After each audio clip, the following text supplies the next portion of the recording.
Hello, Paranormal M channel viewers. After a long day, this is my favorite moment, sitting down at the mic and sharing paranormal experiences with you.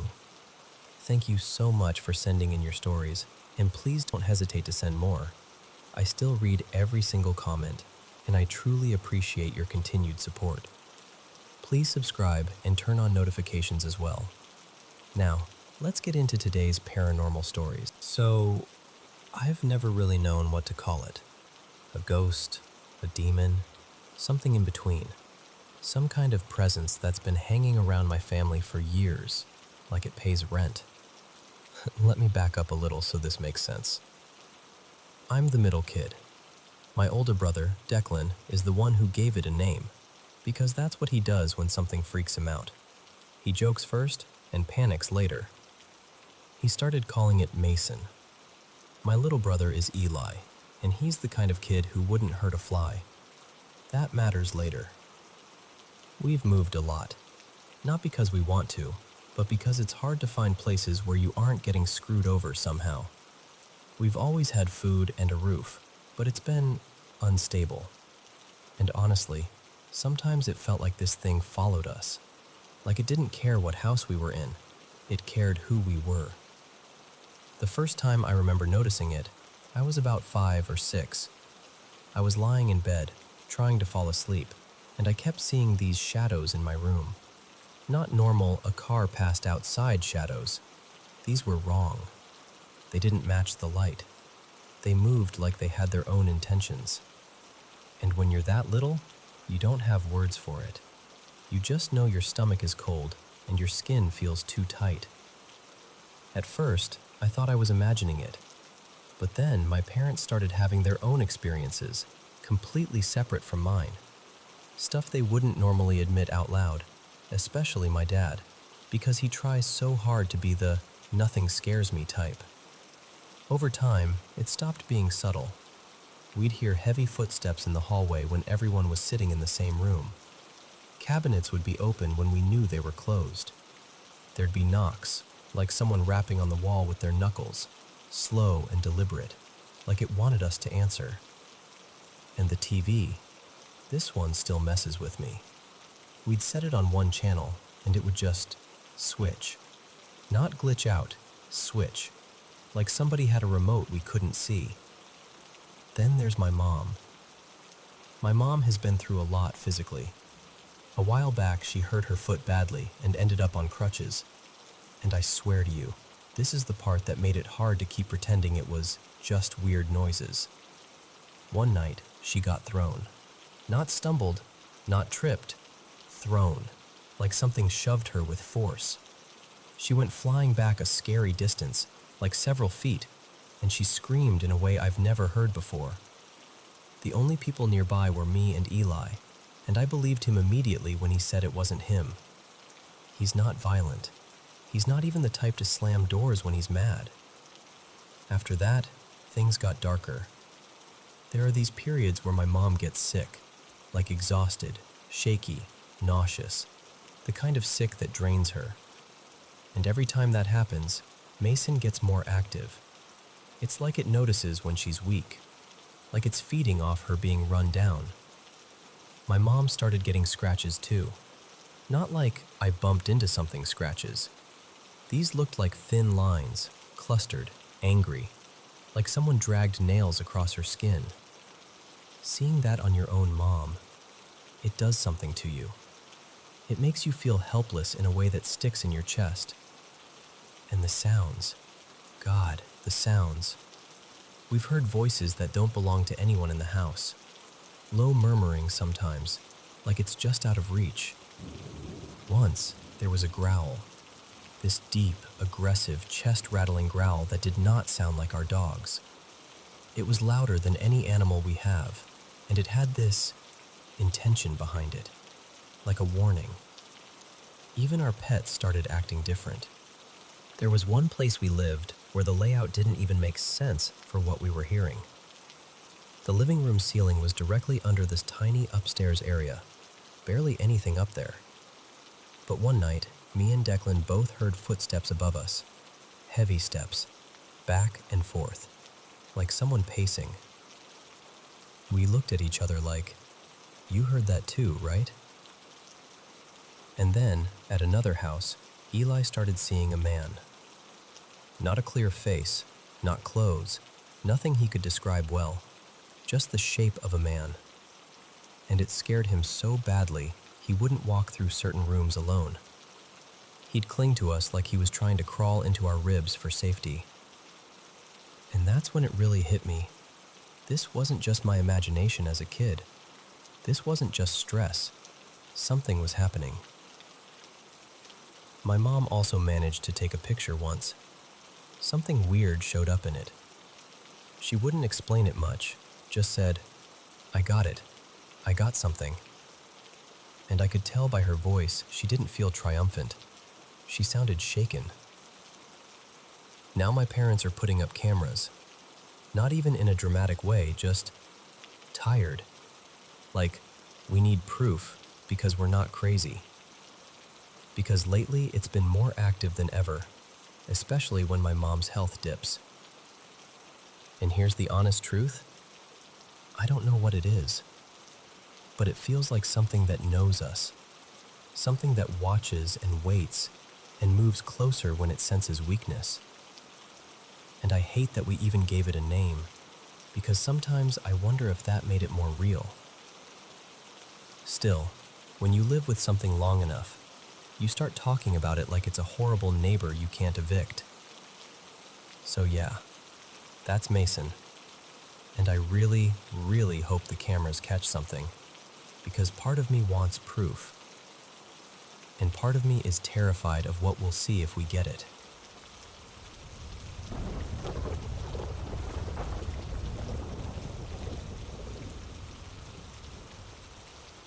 So, this morning I woke up to someone calling my name.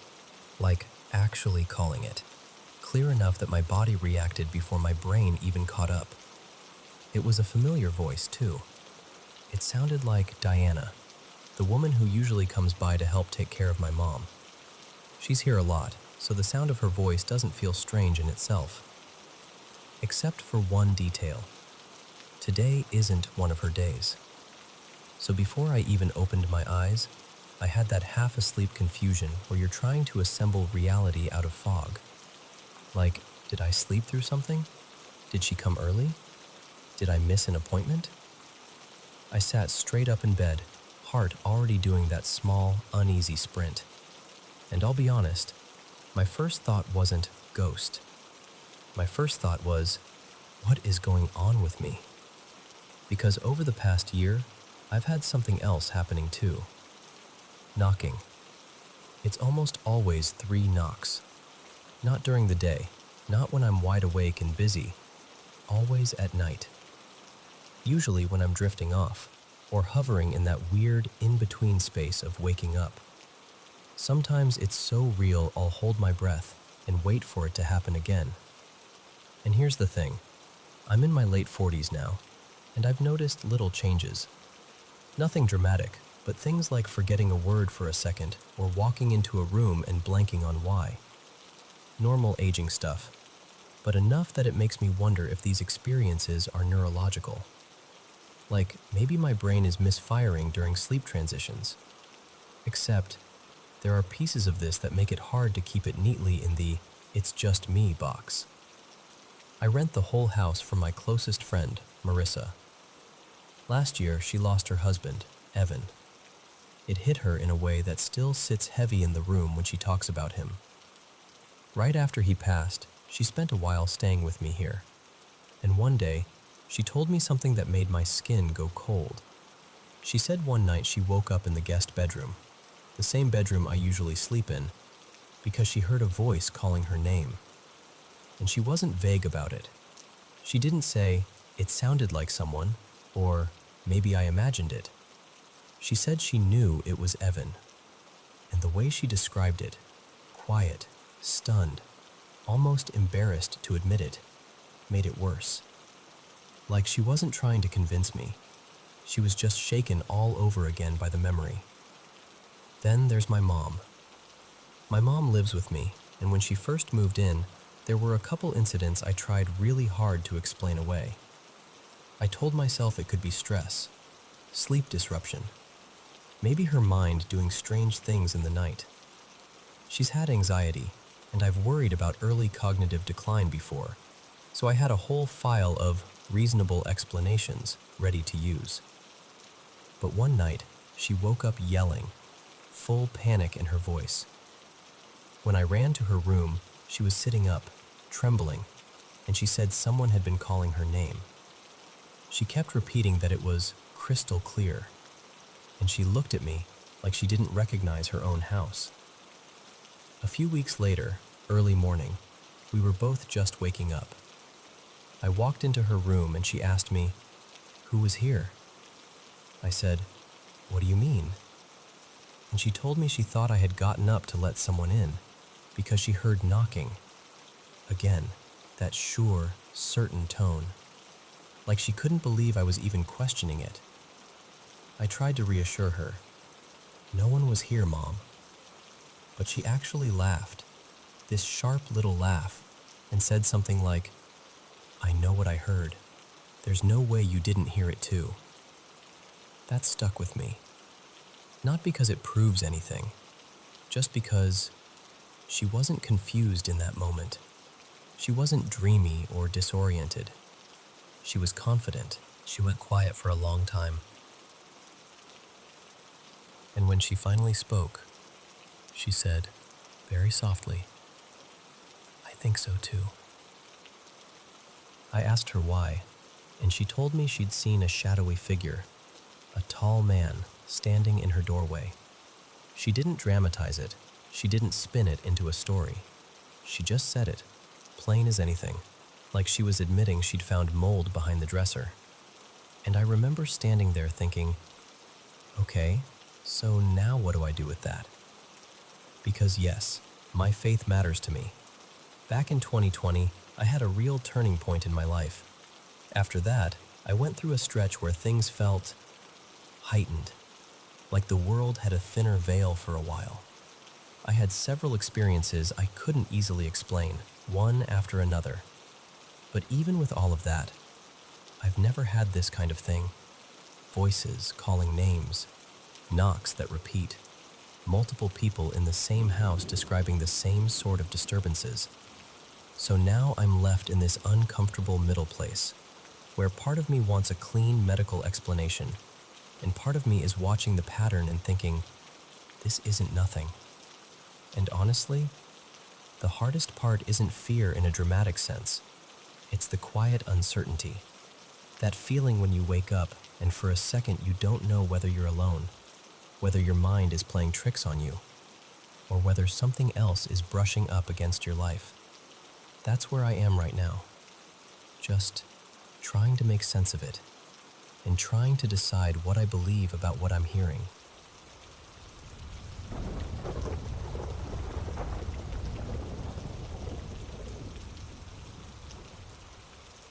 So, I want to tell you something that still gives me chills, even now.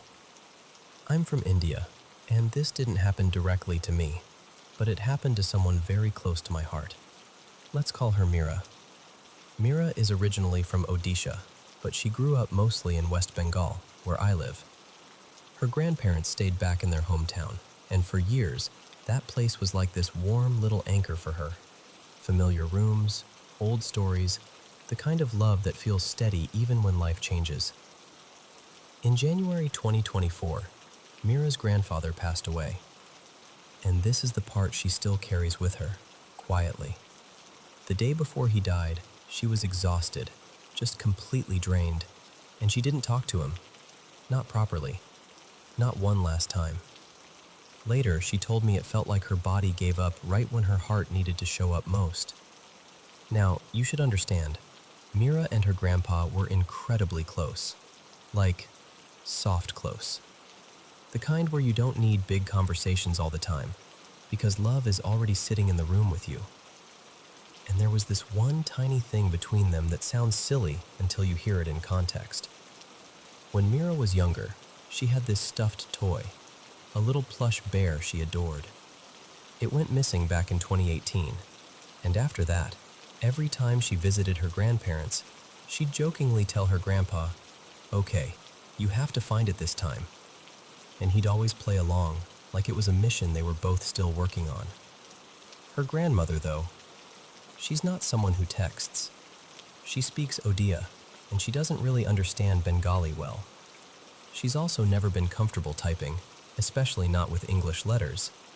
All she uses is this old keypad phone, the kind with physical buttons, something her husband used for years before it became hers. She mainly uses it for calls. That's it.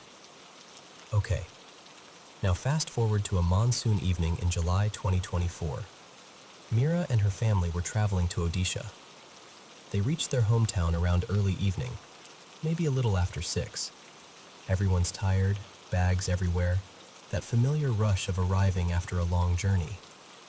And then Mira notices something. A message. An SMS. It had been sent from her grandmother's keypad phone to her mother's phone, just minutes before they arrived. And the message was written in a way that felt eerily specific, like it was meant for Mira's little brother, and like Mira herself had typed it and sent it. The wording even sounded like her. But here's the impossible part. They weren't there yet. No one had touched that phone. And her grandmother couldn't have written it. Not in Bengali, not like that. Not on an old keypad. It wasn't her style, her language, or her ability. And the message asked about something painfully personal. It asked where the missing plush toy was. That toy, the one from years ago. The thing that only Mira, her grandpa, and maybe a couple family members would even remember. And it gets stranger. Even though the message appeared on the grandmother's phone as sent, Mira's mother never actually received it. No SMS came through. Nothing in her inbox. It was like the message existed in one place only, like a footprint with no person attached to it. Mira tried to make sense of it. Everyone did. But there was no neat explanation that felt right. Then, months passed. And on January 3rd, 2025, something else happened. Mira was supposed to go back to her hometown that day, but plans changed last minute. She stayed back, and she noticed something that made her stomach drop. The message that had been dated July 2024 now showed a different date. It now said it was sent on 3/1/2025, the exact day she was meant to travel, but didn't. And again, just like before, her mother never received anything. No trace of it on her device. It was like the phone had rewritten its own memory. Mira didn't want to spiral into fear, so she tested it. She sent a normal SMS from that same phone, right then and there. That one went through immediately, so the phone could send messages. Just not that one. Not in the way reality usually works. And I remember sitting there when she told me all of this, listening, feeling this heavy quiet in my chest. Because whether it was a glitch or something else, it didn't feel random. It felt like a tug on an old thread, like someone reaching for a shared memory that mattered. Like the kind of thing a grandfather might do, if love could move through wires and time and grief. And I'm not saying that's what it was. I can't prove anything. But I will tell you this. The message wasn't about money, or instructions, or anything practical. It was about a lost childhood toy. A tiny, tender thing that only they would care about. And that's what makes it so hard to dismiss. So yeah, I don't know what it was. A technical error that lined up too perfectly? A strange phone bug that somehow pulled up an old, personal detail? Or something gentler and far harder to explain, like love refusing to fully leave the room. I just know Mira still thinks about it. And honestly, so do I.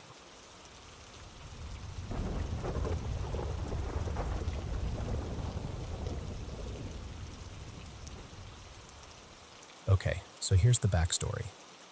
About a year ago, I moved into this place I keep calling an apartment. But honestly, that word feels generous. It's more like the top half of a house. Like a little add-on unit above a family's place. Kind of a duplex situation. The owners, Marisol and Greg, built this upstairs level years ago for their oldest kid, Tyler. And now I'm the one living up here. And I need you to understand something. The place I lived before this? No joke, it had a whole haunted vibe. Stuff happened there that other people noticed too. Like, I wasn't just imagining things in the dark.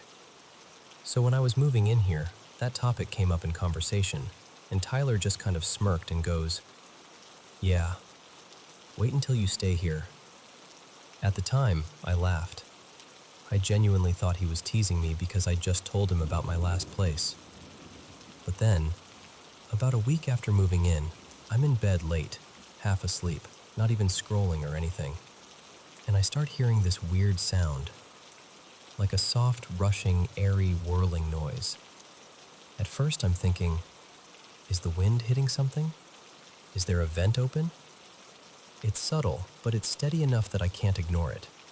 So I get up, walk out into the kitchen, and that's when I see it. My stove's range hood is on.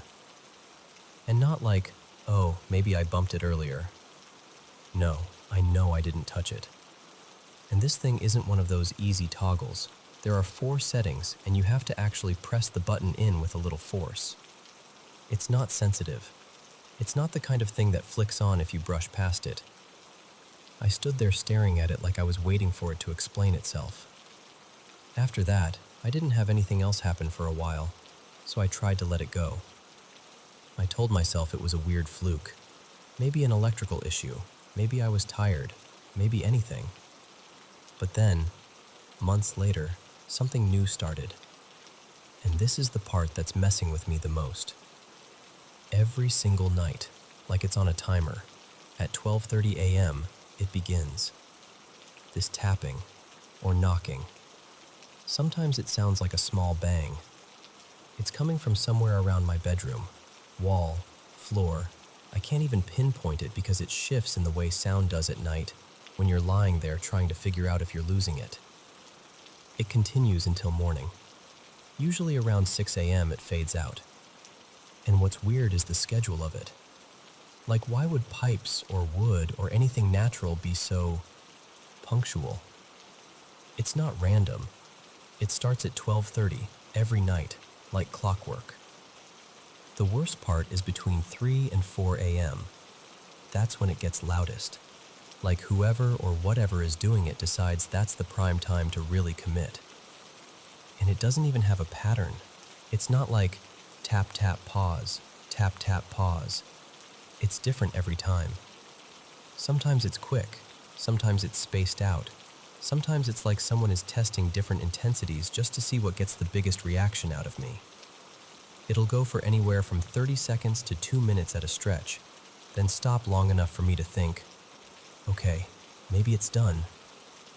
And then it starts again. So I did what any normal person does. I talked to the owners. But here's the thing. It's gotten more aggressive over time. Not fading, not calming down, getting worse.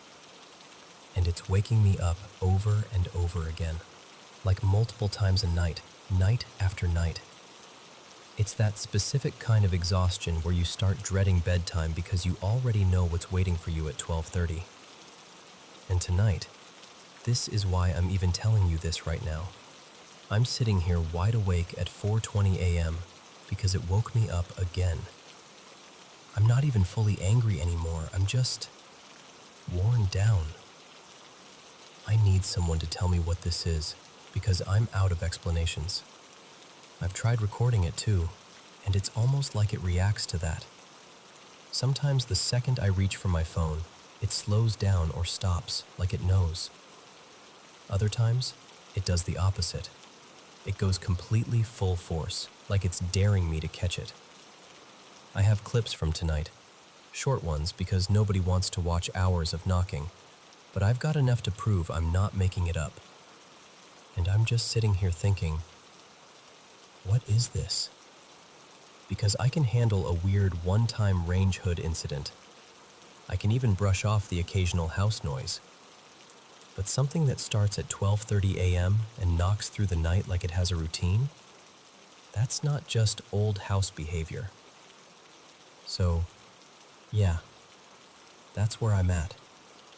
Wide awake, listening, waiting for it to start again.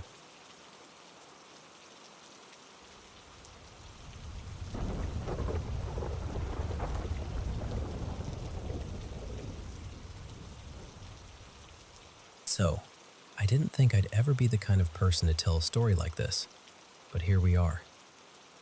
About 3 years ago, my partner Maya and I moved into this older place. Nothing fancy, just a solid, lived-in house with creaky bones and a history we didn't really think about. It's around 30-something years old, and when we bought it, we joked about how it probably had character. You know, the kind you laugh at while you're still unpacking boxes. Anyway, a few nights ago, Maya sat me down and said, "I need to tell you something, and I don't want you to brush it off." And the way she said it, her voice all careful and tight, I knew it wasn't going to be about a leaky pipe or a weird smell. She told me that ever since we moved in, she's been hearing things. At first, it was small enough that she didn't even mention it. Just the occasional thump from the attic, like a heavy step or something shifting. She'd grab the flashlight, climb up, check the hatch. Nothing. No raccoons, no loose boards, no explanation. The house would just sit there like it hadn't done anything at all. But over the last couple months, it's changed. Not just more often, but bolder. Like whatever it is has stopped being subtle. She said she's heard the stairs do this thing, 2 or 3 solid steps in a row. Not the soft settling creaks, not the usual house noise rhythm. She described it like someone deliberately stomping just enough to make sure she noticed. Like, "Hey, I'm here." Another time, she was sitting on the couch scrolling on her phone, and she heard a sigh. A real one. Close, like within a couple steps. Not a draft, not the TV, not the fridge doing its little hum and click thing. A full, tired, human-sounding sigh. And then the attic again. Always the attic again. She'd tried to rationalize it, she said. Tried to tell herself it was pipes, or the roof cooling, or the wind. But the problem is, it doesn't feel random to her. It feels intentional, like it's reacting to her being alone. And then she told me the detail that made my stomach drop.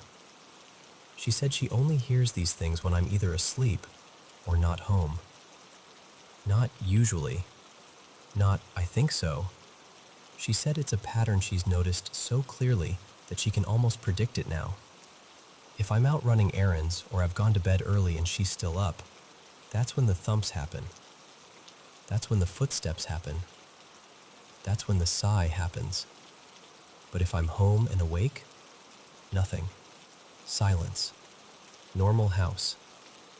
And I have to be honest, I've never experienced any of it here. Not once. Which makes it worse in a weird way, because it's not like we're both hearing the same thing and going, "Okay, this is strange." It's like the house has picked one person to speak to, and it's not me. Maya isn't dramatic. She's not the kind of person who turns every little sound into a ghost story. She's the one who calms me down when I overthink things. So when she was telling me this and her hands started shaking, and she actually broke down, crying, trying to explain it without sounding crazy, that's what got me. It's doing something to her. It's wearing her down. So I just sat there listening, feeling completely useless. Because what do you even say? Maybe it's the house settling. When she's describing something that sounds like a person making sure she feels watched. And the thing she kept coming back to was the same question. Like it's waiting for the house to be quieter. Like it wants privacy. Now, here's the part that makes me feel even weirder admitting all this. I don't have Maya's experiences, but I do have this recurring nightmare. It happens every few months, not often enough to call it constant, but often enough that it sticks with me like a bruise. In the dream, there's this presence, not a person, more like an absence shaped like something. Just thick darkness, like a mass or an energy, and it's chasing me. Sometimes it's chasing me, sometimes it's coming after people I love. And I'm always trying to say prayers or recite something sacred, something I grew up believing had power. But in the dream, I can't. It's like my mouth won't work right, or I can't remember the words, or my voice is trapped in my throat. And I'm running, and I'm panicking, and the darkness is closing in like it's patient, like it already knows I'm not going to be able to stop it. And every time, right when it gets close enough that I feel this cold, final kind of dread, I wake up. Heart pounding, breath sharp, that awful feeling like you've been hunted. It could be just a dream, stress, random brain nonsense, I know that. But when Maya told me what she's been hearing, how it seems to show up only when I'm not really present, I felt something in my chest go tight. Because now there's this thought I can't shake. What if it isn't random? What if something in this house has learned when it can get through? And if it really is something, what does it want with her? Why her? Why only when she's alone? I don't know. I honestly don't. I just know that the way she looked when she finally told me, like she'd been carrying it by herself for too long, made me feel cold all over. And since that night, I've been listening to the house differently. Not for a ghost, just for anything that sounds like it knows when I'm not paying attention.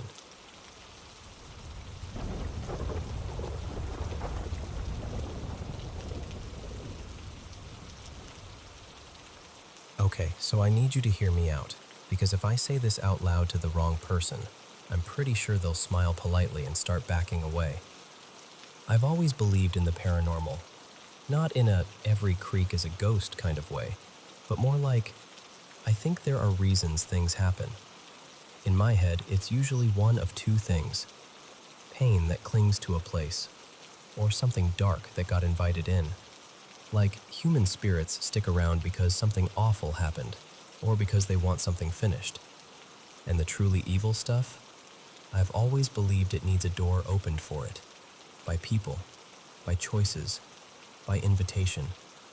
That's why I've always felt safe at home. This house has been my whole life. I'm an adult now, still living in the same home in the southern US. The kind of place where you know every groan of the wood and every little click the HVAC makes in winter. It's always been my family's house. No weird history, no we found old bones in the walls, nothing like that. And we're a faith-heavy household. I used to think that mattered. The only time I ever felt real fear in this house was the normal kind. Like when you're a kid and you watch something scary, and then convince yourself there's a hand waiting to grab your ankle from under the bed. But this past month has taken my sense of reality and shaken it like a soda can. So, late December, I went to visit family for Christmas, and when we got back, it was right before New Year's. I immediately went into a stretch of night shifts until about January 4th. So I'd come home while the sun was coming up, sleep during the day, and just kind of exist in that upside-down haze. Then I switched back to my normal day schedule, and I haven't slept a normal night since. The first night back in my room, I felt sick, like genuinely nauseous, and I could not shake this feeling that someone was watching me. Now listen, I'm not dramatic. I'm not jumpy. I'm not somebody who spirals over a vibe. I knew my doors were locked. I knew my windows were covered. I knew there was no physical way someone could be staring at me through anything. And still, my body didn't care what my brain knew. My heart was pounding like I'd just sprinted, and I'm lying there in the dark thinking, why do I feel like I'm being hunted? I ended up turning my lamp on and reading just to avoid closing my eyes. I think I got maybe an hour of sleep after sunrise, and then I went to work. Next night, same thing. That same awful watched feeling. Stomach turning, skin prickling, heart doing cartwheels in my chest. This time I got paranoid in a different direction because, honestly, I'm more scared of a living person than any ghost story. I turned off anything that made noise and sat completely still, just listening. Like if someone had broken in, I wanted to hear them coming. I wanted footsteps. I wanted some kind of proof I wasn't losing it. But there was nothing, just silence, and that feeling, like an audience I couldn't see. That went on for days, a full week of almost no sleep and constant dread. And the part that freaked me out the most was how unlike me it was. I'm not an anxious person. I don't do panic attacks. I don't do irrational fear. Then came January 12th. By then, I'd almost adjusted to my broken sleep schedule. Not in a healthy way, more like my body gave up arguing with me. It was around 1 in the morning. Whole house asleep. I'm in bed reading when I hear footsteps. 3 distinct steps on the roof above the garage, right near the side of my windows. And at first I'm like, okay, critters. Because yeah, sometimes you get squirrels up there, sometimes a raccoon. Normal. Then it gets quiet, a full minute, and then the footsteps come back, heavy, deliberate, in a straight line across the roof. Not scampering, not claws, not a random little patter. It sounded like a person wearing work boots, like thick soles, like someone walking with intent. I froze so hard I felt my spine lock. I could hear it through the wall and through the window, steps moving toward the part of the roof closest to my room, and then stopping. Quiet again. I tried to talk myself down.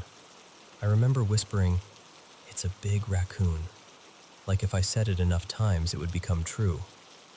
And then, tapping, right at the center of my window. Not a scrape, not wind, not something brushing. Taps, like a knuckle, like a fingernail, like someone politely asking to be let in. And the center of the window is too far to reach from that roof. There's nothing under it. No tree, no awning, nothing. The tapping went on and off for almost an hour. And I want you to understand, my brain was running 2 movies at the same time. One was true crime. Someone is out there. Someone is trying to get in. Someone knows you're awake. The other was every ghost story I've ever heard. Don't open it. Don't acknowledge it. Don't invite it. I did not move. I didn't peek. I didn't pull the curtain. I didn't even breathe right. I sat there with my book open and my heart thumping so hard I thought it might shake the bed. Eventually, the tapping stopped, and then the footsteps started again, dragging and shifting across the roof like whoever it was moving away, climbing higher, circling the edge, disappearing toward the far side of the house. Then, after a long, quiet stretch, one final stomp. Heavy, deliberate, like punctuation. Morning came, and I texted my stepdad, his name is Marcus, to check the security cameras when he woke up. Nothing. Not a shadow. Not a flicker. Not a single pixel of evidence. After that night, I didn't sleep with my guard down. I spent the next week basically glued to my legal protection like it was a stuffed animal. The roof noises didn't come back, but something else started. Dragging sounds from the garage attic. The best way I can describe it is like someone's moving heavy boxes, like shuffling, rolling, sliding something across a floor. And it wasn't quick. It would go on and on. From around 11 at night until just before dawn, off and on like whatever was up there was busy. I tried recording it because I needed proof, but my phone microphone barely caught it, like it was embarrassed for me. In person, it was loud enough to make my jaw clench. My family started saying it was sleep deprivation, auditory hallucinations, stress. "You're overtired, Leah," that kind of thing. Like if they made it medical enough, it would stop being scary. Marcus even went up there and added heavier insulation to muffle anything I might be hearing. But it didn't stop. And that feeling, being watched, never left. One night, my ceiling vent cracked loud enough to make me jump, like it shifted or popped in a way it never had before. Later on, it turned on automatically, and this scent came through. Cologne. Not ours, not familiar, not like laundry detergent or some leftover smell from the house. Cologne. It was coming from the vent. And in the last 5 days, the house started making noise during the day too. That used to be my safe zone. If I could make it to sunrise, I could finally sleep. I could shower alone, eat something, pretend I wasn't unraveling. But now, things creak in places they never creaked before. The vent moans sometimes, like the metal is flexing and groaning, long and low. The wood floor outside my bedroom cracks like someone heavy is standing out there. But when I look under the door, there's no shadow. And the weirdest part? The noises almost always happen on the opposite floor from wherever I am. If I'm upstairs, I hear it downstairs. If I'm downstairs, it's above me, like it's staying just out of sight on purpose. Then tonight, this is what finally pushed me into telling anyone, even you. I was downstairs in the living room, alone, quiet, and I heard something fall directly above me. There's an upstairs common area up there, and my cat, his name is Doodle, likes to hop on and off furniture. So I tried to tell myself it was him, but I couldn't take the chance. I was too wound up, too tired, too sure something was playing with me. So I grabbed a kitchen knife, because I guess that's who I am now, and I went up the stairs. Everything upstairs was exactly where it should be. Nothing knocked over. Nothing fallen. No mess. No obvious source. And Doodle? He was in the same chair he'd been in earlier. He hadn't moved. So whatever I heard wasn't him. And then all the creaking started focusing in one spot. There's a room up there we call the storm closet. It's basically a storage room, big enough to feel like a small basement, tucked into a part of the house that never became a bedroom. The door is right off the upstairs common area, and the noises started coming from inside that room. Rapid creaks, quick shifts, like someone standing up fast, like weight moving on the other side of the door. And right after that, the vents overhead made that same long moaning sound, the one they do in my bedroom.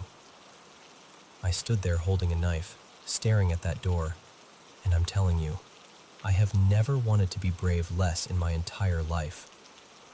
I did not open it.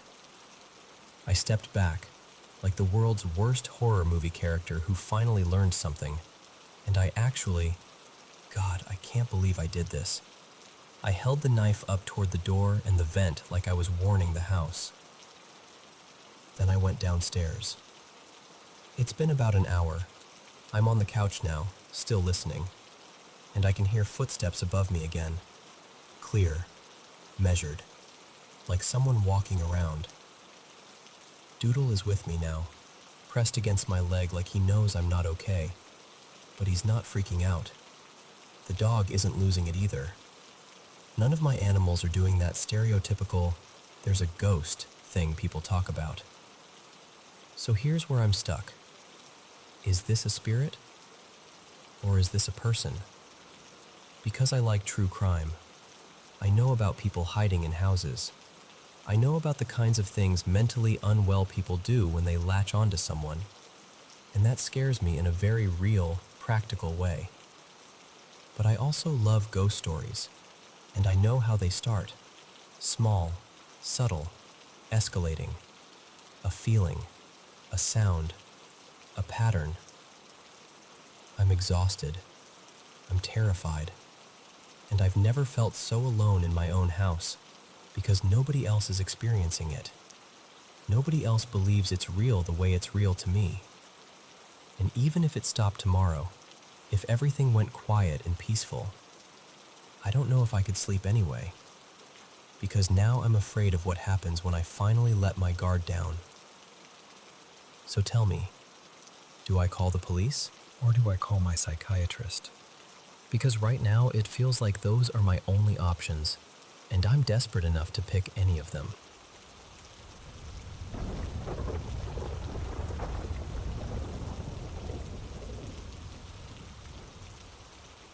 So this all kicked off a few months ago, back when I was still living in our old place with my boyfriend. Well, now he's my fiance, Evan. But at the time we were just doing our normal routine. Nothing dramatic, just sleep, work, repeat. And I need to say up front, I've dealt with sleep paralysis before. Enough times that I can usually tell when it's about to happen. Like there's this shift in the air. My body gets heavy, and this awful feeling creeps in. Like I'm not alone. Like something's standing nearby, watching me, waiting for me to notice. Usually when it hits, it's a whole fight to wake up. I'm stuck there, trying to move a finger, trying to force a breath, trying to yank myself out of it. But that night was different. I felt the paralysis start, same dread, same pressure, but I snapped awake so easily it almost didn't make sense.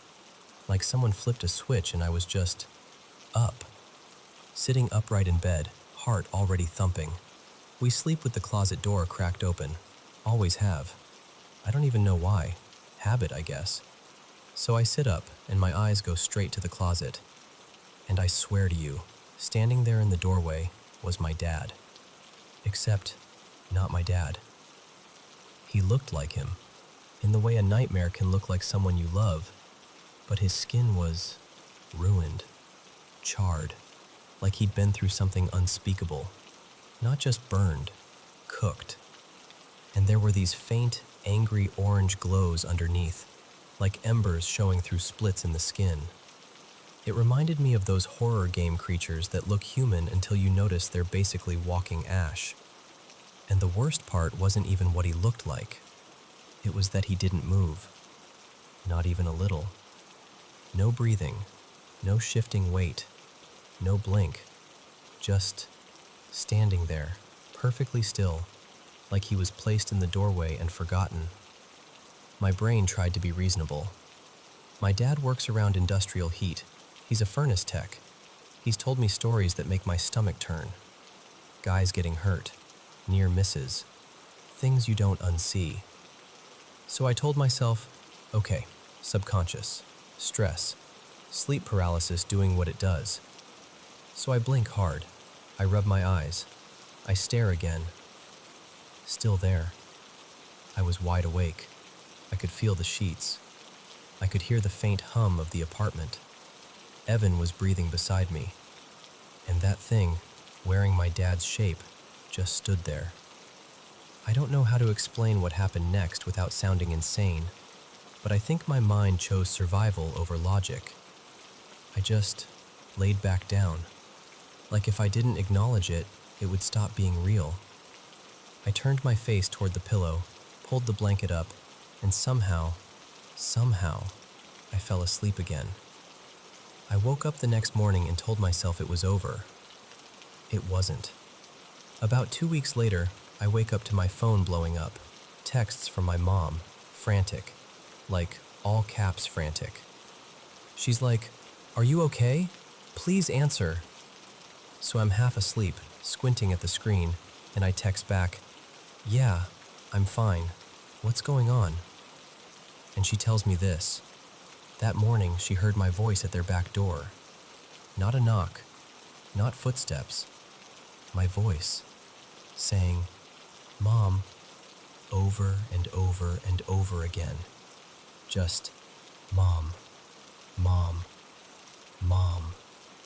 And I'm sitting there reading this, and my skin goes cold, because I'm thinking, no way. So I ask her, what did I sound like? Not scared, not crying, not urgent, just calm, flat, like someone practicing a word. So I ask her, "Did you open the door?" And she says, "Yes." And I swear, The moment I read that, my whole body felt hollow, like a pit opened up in my chest, because when she heard that voice, I was still asleep at my own house, miles away. Then the third thing happened, and this one still makes me feel like I'm holding my breath even when I talk about it. About a week after my mom's door incident, my dad tells me he woke up around 1 a.m. and went into the kitchen because he thought he heard something. And when he got there, he saw me standing in their kitchen, not moving, facing the oven. He couldn't see my face fully, but he said he knew it was me in the same way you know someone's silhouette. Same height, same hair, same shape. Just me, standing there in the dark like a mannequin. And again, he tells me this while I'm sitting in my own home, nowhere near them. I asked him, "Are you sure you weren't dreaming?" And he got quiet and said, "I don't think I was." And that's when I started feeling like I couldn't trust the walls anymore. Like something had picked me as a costume. Like something was borrowing my voice, my outline, my name, wearing me like a mask and walking up to the people who love me most. Fast forward to now. Evan and I moved into a new apartment, a few states away. Fresh start, new place, new air, new everything. And I thought distance would make it stop. But I'm still on edge all the time. I'm jumpy. I check corners without meaning to. I hate walking through the apartment in the dark. Some nights I'm scared to fall asleep, because part of me worries that if I drift off, something will take that moment, like it's waiting for the exact second I'm not fully in control. I've tried cleansing the place. I've done the whole fresh energy thing. Open windows, salt, prayers, incense, all of it. And maybe it helped the apartment feel lighter for a day or two. But it didn't help my nervous system. I'm still carrying that fear like a weight in my ribs. And I know some people would say, it's just sleep paralysis. It's just stress. And I get that. I want it to be that. But explain the back door. Explain my dad seeing me in the kitchen. Explain my mother opening the door to a voice that sounded like me when I was nowhere near that house. So yeah, that's where I'm at. I moved, but the feeling followed. And I'm trying so hard to calm down and feel safe again. I just don't know how to convince my body that it's over.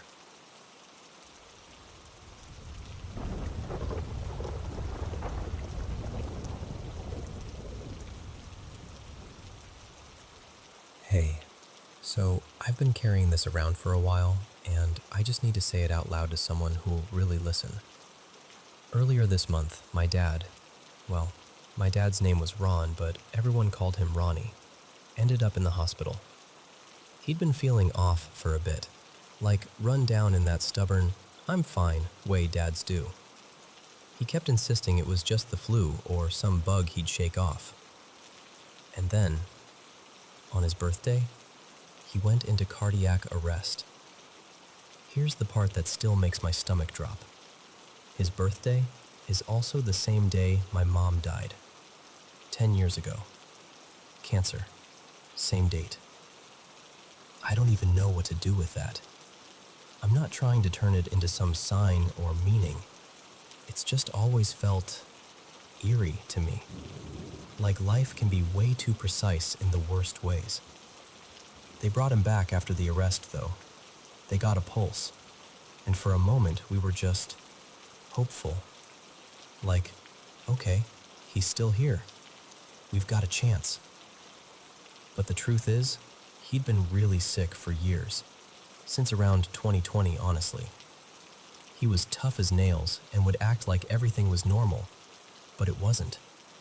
He had a long list of health problems.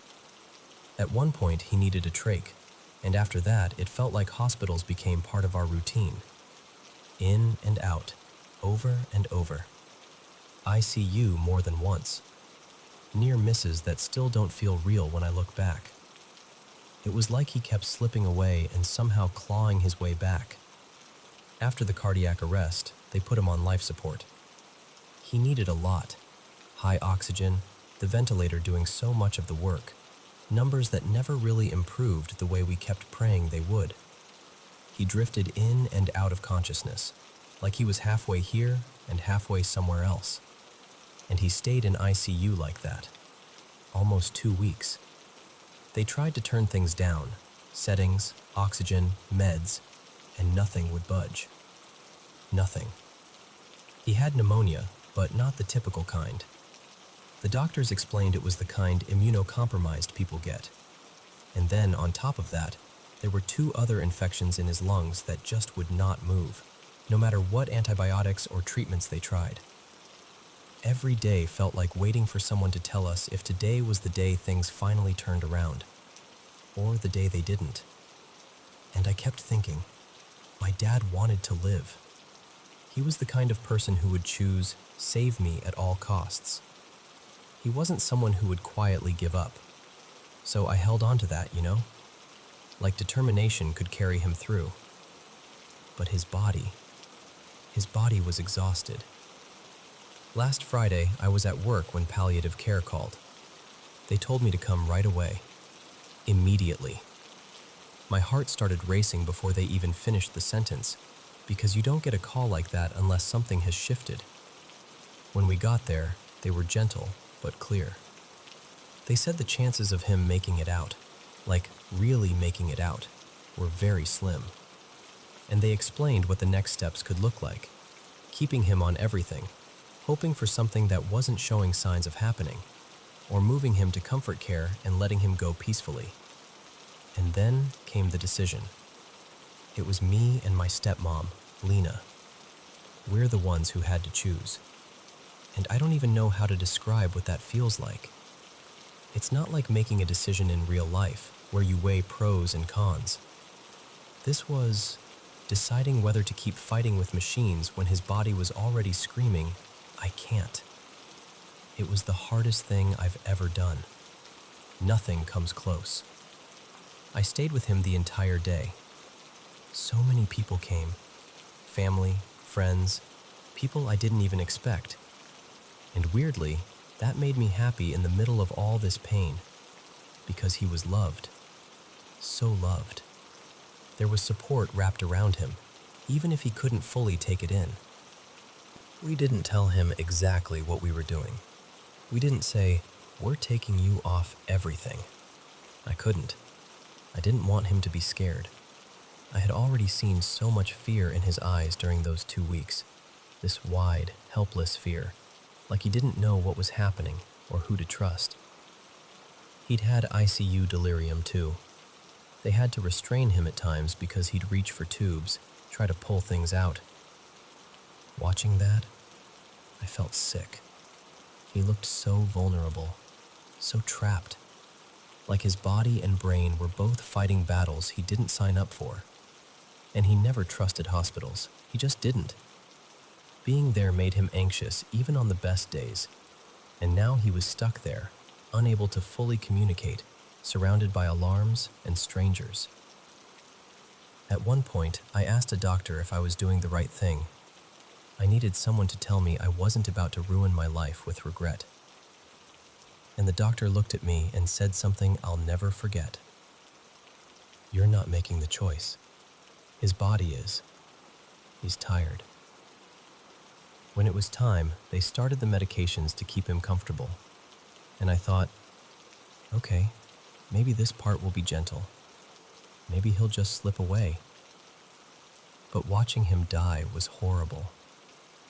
It took a little over 2 hours, and it didn't look peaceful the way people sometimes describe. It looked like his body was still trying to hang on, even as we were begging it to let go. The meds helped, but there were moments where it felt like he was fighting through them. I remember thinking, what if he thinks we abandoned him? What if he's trying to tell us something and can't? I kept asking if he was in pain, over and over. I'd lean in and ask, Ronnie, are you hurting? And he shook his head no. That matters. I know it does. But still, My brain keeps replaying everything and trying to turn it into a trial where I'm the defendant. And then there's this other piece that's been haunting me. I heard them mention ICU beds, like there were people waiting, really sick, needing space. And it made this ugly doubt bloom in my chest. What if they pushed us toward this decision because they needed the bed? I don't even like admitting I thought that, because I know he wasn't getting better. I know the infections weren't moving. I know the settings couldn't come down. I know all the facts. But grief doesn't live in facts. Grief lives in what if. Because he's been in ICU before and somehow made it out. More than once. He was a fighter. So now I keep thinking, what if this could have been another one of those times? What if he would have turned a corner on day 15, day 16? My sister, Maya, she wasn't POA. It was just me and Lena. But she questioned us. Not in a cruel way, just in a scared way. She said, "What if he can get better?" And that sentence has been bouncing around in my head ever since, like a pinball I can't stop. And then, there's this other thing I'm almost embarrassed to say out loud, but it's real. Sometimes I knew when someone was going to die. With my mom, I had this knowing. With pets, with a couple other people. And with my dad, I had this horrible, quiet certainty about his age. I kept thinking my mom would be 53 and my dad would be 62. And they both passed right after turning those ages. Like, right after. That knowing has given me so much anxiety because I kept hoping I was wrong. This past Christmas, my boyfriend, Ethan, and I stayed longer at my dad's house than usual because something in me was screaming that time was running out. And now I keep replaying that too, like, did I sense it? Or did I create it? The part that hurts in a completely different way is this. I'm not even 30 yet, and I've lost both my parents. And I'm struggling. I'm really struggling. But I also feel relief, and then I feel guilty for the relief, because he's not sick anymore. He's not scared in a hospital bed anymore. He's not fighting infections and machines and delirium, and I'm not waking up every day with that heavy dread in my chest, wondering if today is the day I get that phone call. I worried about him every single day since 2020. Every day. And now, that part is over. And I hate myself a little for admitting that it's a relief. But it's true. I felt something similar when my mom died too. She was so sick, and watching her suffer was its own kind of torture. When she passed, there was grief, and there was also this quiet release, like the suffering had finally stopped. So now I'm here, holding all of it at once. Love, loss, guilt, relief, doubt, and this endless loop of what if? And honestly, it just really sucks.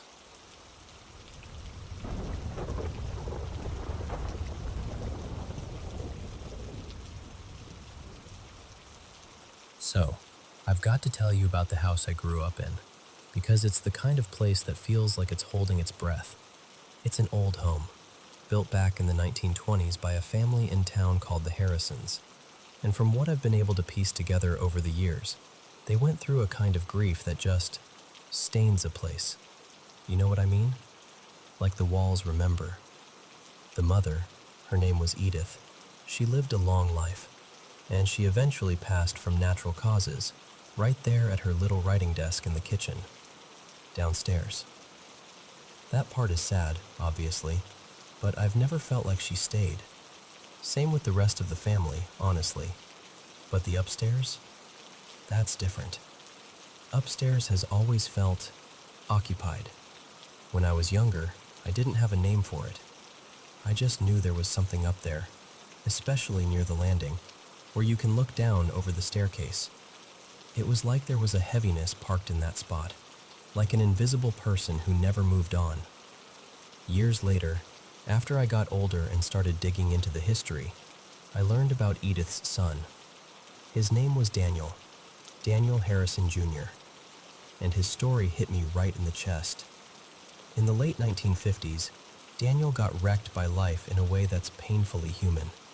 He'd lost his money, bad business decisions, debts piling up, and on top of that, his marriage fell apart in this ugly, drawn-out divorce. The kind where you don't just lose a partner, you lose your sense of who you are. He ended up moving back into the house with his mother, kind of defeated, kind of stuck. People around town described him as quiet after that, which is such a gentle way to say someone is drowning. And eventually, he couldn't take it anymore.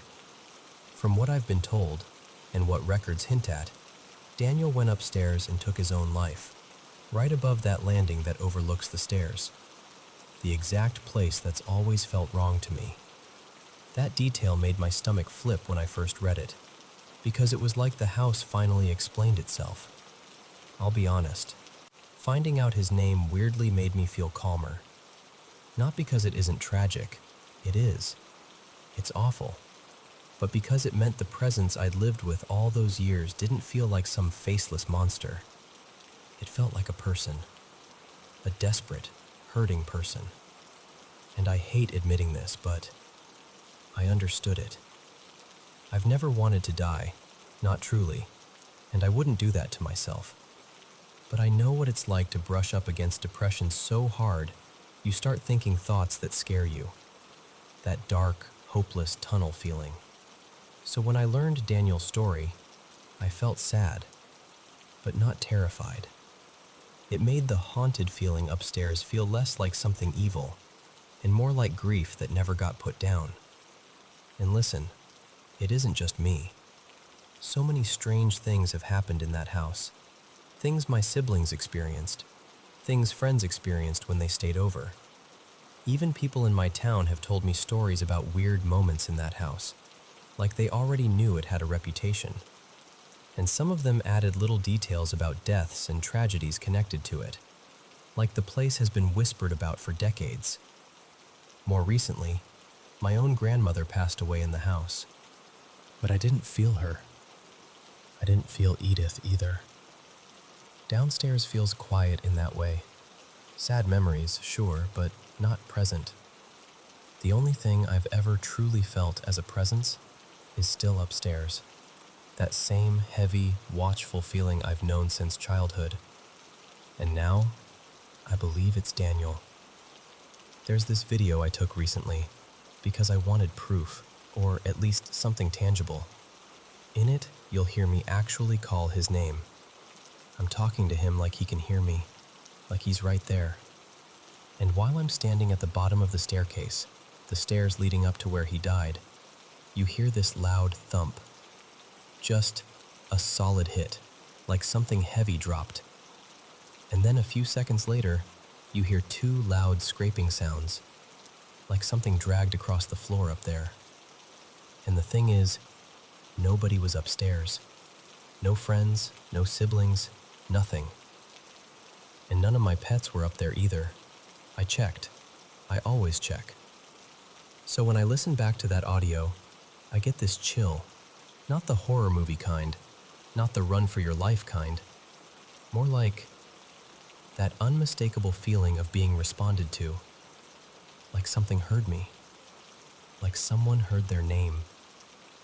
And I don't know if that's comforting or devastating, but I know the upstairs still doesn't feel empty. Not even after all these years.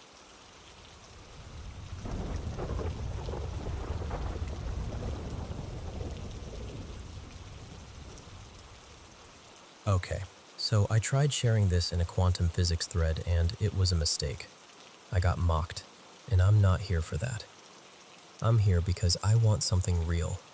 A recording, a credible witness, or even a grounded explanation for something that happened in my home. Twice. Both times it was the same thing. A loud, joyful voice blurting out, "Allo!" Not in my head, Not a felt presence, not telepathy. An actual sound in the air, like something spoke out loud in the room with me. The kind of sound that makes your body jolt before you even think. The first time it happened, I was in the living room. It was early evening, already dark outside, maybe around 5:15-ish. I wasn't stressed. I wasn't drunk or high. I was just normal. And suddenly, right beside me, like half an arm's length away, "Allo!" It was so close I could practically map it in space. The sound felt wide, like it had presence, not thin like someone shouting through a phone. More like a voice projected into the room, the way a nearby speaker fills the air around you. I jumped. My two cats, Miso and Juniper, jumped too, instantly bristling and scanning. They didn't react like, "Oh, a noise." They reacted like something had appeared. The second time was weeks later, late at night, close to midnight. Different room, the kitchen, right next to the living room. Same exact voice, same tone, same cheerful, almost sing-song delivery. "Allo!" And again, no visible source. But I could place where it came from, and this time it felt farther, like it came from the back corner of the kitchen. Here's the part that keeps getting under my skin. My cats didn't just startle. They tracked something. Right after the voice, both of them locked onto the same spot near the pantry area, the way cats do when they're watching a bug. Except there was nothing there. They followed it like it was moving, sometimes still, then suddenly darting fast, like it could zip from one place to another. Juniper stayed on it for nearly 15 minutes, pacing and staring, then whipping her head to a new point like whatever it was had jumped. I picked her up to calm her down. Didn't matter. Her eyes kept snapping back to it. She was tense, not curious. And cats get spooked by weird things all the time, sure, but both of them reacting the same way, right after the same voice, twice? That's what I can't shrug off. If it had happened once, I could have convinced myself it was a fluke. Neighbors, a radio, some odd acoustic trick, my brain misfiring, whatever. But it happened twice, in two adjacent rooms, with the same exact word and same older woman vibe to the voice. And this is an old house, about a century old, so of course everyone wants to jump straight to ghost stories. But that's not where I'm going with this. I'm not interested in myths, religion, or feeding fear. I'm not trying to turn this into a spooky campfire tale. I want facts, or at least theories that respect reality. Acoustics, electronics, weird interference, something environmental. Anything that could create a clean external voice in open air that two cats and a human all react to at the same moment. So if anyone has had something like this, an actual audible voice in the room, not imagined, especially with an animal reacting too, I want to hear it. Ideally with a recording, or an honest, detailed account, or a theory that doesn't treat me like I'm stupid for asking. That's all. I'm just looking for something solid.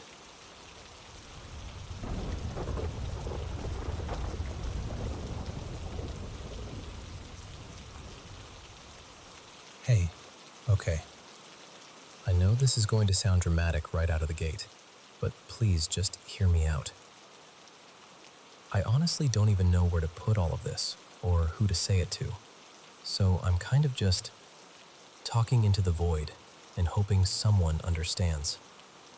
Because for the past year, it's like my life has been getting yanked apart piece by piece, and the weirdest part is how relentless it's been. Like there's never a break, never a moment where things actually stay okay. It started with my mom, Marisol, getting sick. Not like a bad week sick. I mean, sick to the point where she could barely sit up, couldn't work, couldn't even really function. And while we were trying to figure out what was going on with her, my stepdad, Darius, got arrested. Just like that. Suddenly, he's gone, and everything in the house shifts. And I'm the oldest, so guess who becomes the adult overnight? There were a few days where it was literally just me watching my little brothers and sister, feeding them, keeping them calm, trying to act like I wasn't panicking, because my mom was out of the country at the time handling something family-related. I remember thinking, okay, this is bad, but we can survive bad. Then the car got taken. Then we lost the house. And I'm not exaggerating when I say it felt like every time we got close to landing somewhere stable, something random would happen. A paperwork issue, a sudden rejection, somebody changing their mind last minute, like an invisible hand slapping the door shut right as we reached it. We ended up technically homeless. For a little while, we were sleeping on these cheap blow-up mattresses in a place we weren't even supposed to be staying.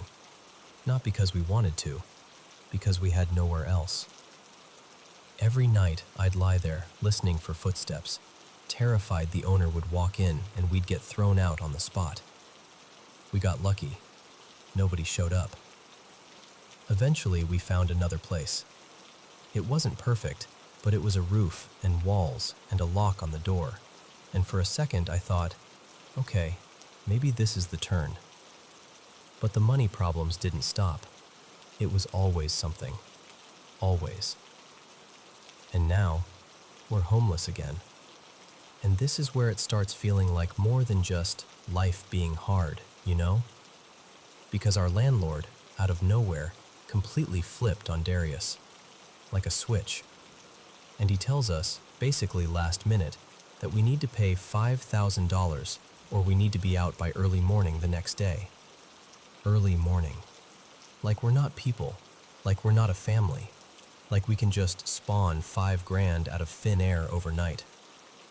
And the thing is, we'd only been in that place for a little over 4 months. 4 months. Who gets forced out that fast? We've never had an eviction on our record, ever. Which makes it worse, because now it's going to follow us, like a stain we didn't even earn. And here's the part that messes with my head the most. Darius was supposed to start a new job in early February. A really good one. The kind of job that would have finally put us on solid ground. Like, we could breathe again. We wouldn't have to keep doing that desperate math in our heads every day. And that's what I mean when I say it feels like every time something good shows up, something else rushes in to ruin it before it can land. I know life has ups and downs, I get that. But this has felt like a constant downhill slide with no bottom, like we're running in place in a storm and getting punished for even trying. Right now we're in this gross little motel, just for a week. One of those places where the carpet feels damp even when it's dry, and everything smells like old smoke no matter what. And once this week is over, I honestly don't know what happens next. And okay, this is where it gets weird. Like, really weird. Because it's not just the bad luck. A couple weeks before we got kicked out, I started noticing things in the house shifting on their own. Small stuff at first, like I'd set something down and it wouldn't be where I left it. Or I'd see something move just slightly out of the corner of my eye. And I tried to rationalize it, because that's what you do. You tell yourself you're tired, stressed, imagining things. But then last night, we had the TV on, and listen, every time we put on a horror movie, especially ones about demonic stuff, the TV would just shut off, like someone hit the power button. But when we switched to something normal, like a comedy, it stayed on. No problem, no flickering, no shutting off. And I know how that sounds. I do. I'm already hearing the comments in my head. It's a glitch. It's the remote. It's the outlet. But it happened more than once, and only with those movies. And it felt targeted, like a warning. Then my little brother, Eli, tells me he woke up a few nights ago around 3 a.m. and heard someone whistling. Not outside, not faint, like it was in the place. A tune, like somebody just casually whistling while everyone was asleep. No one else was up. And I swear to you, I'm not trying to write a horror story. I wish this was fake. I wish I could laugh about it and say I was being dramatic. But I can't shake the feeling that something is hanging over us. Like something got invited in somehow, and now it's just feeding off everything. Every time we try to climb out, it yanks us back down. I don't know if it's a curse or some kind of entity, or just the cruelest streak of coincidences I've ever seen, but it feels eerie in my bones. And I'm sitting here, in this motel, trying to keep my siblings calm, trying to act normal, while inside I'm thinking, what if this isn't normal? What if something is actually wrong? And what do you even do when you don't know what you're fighting?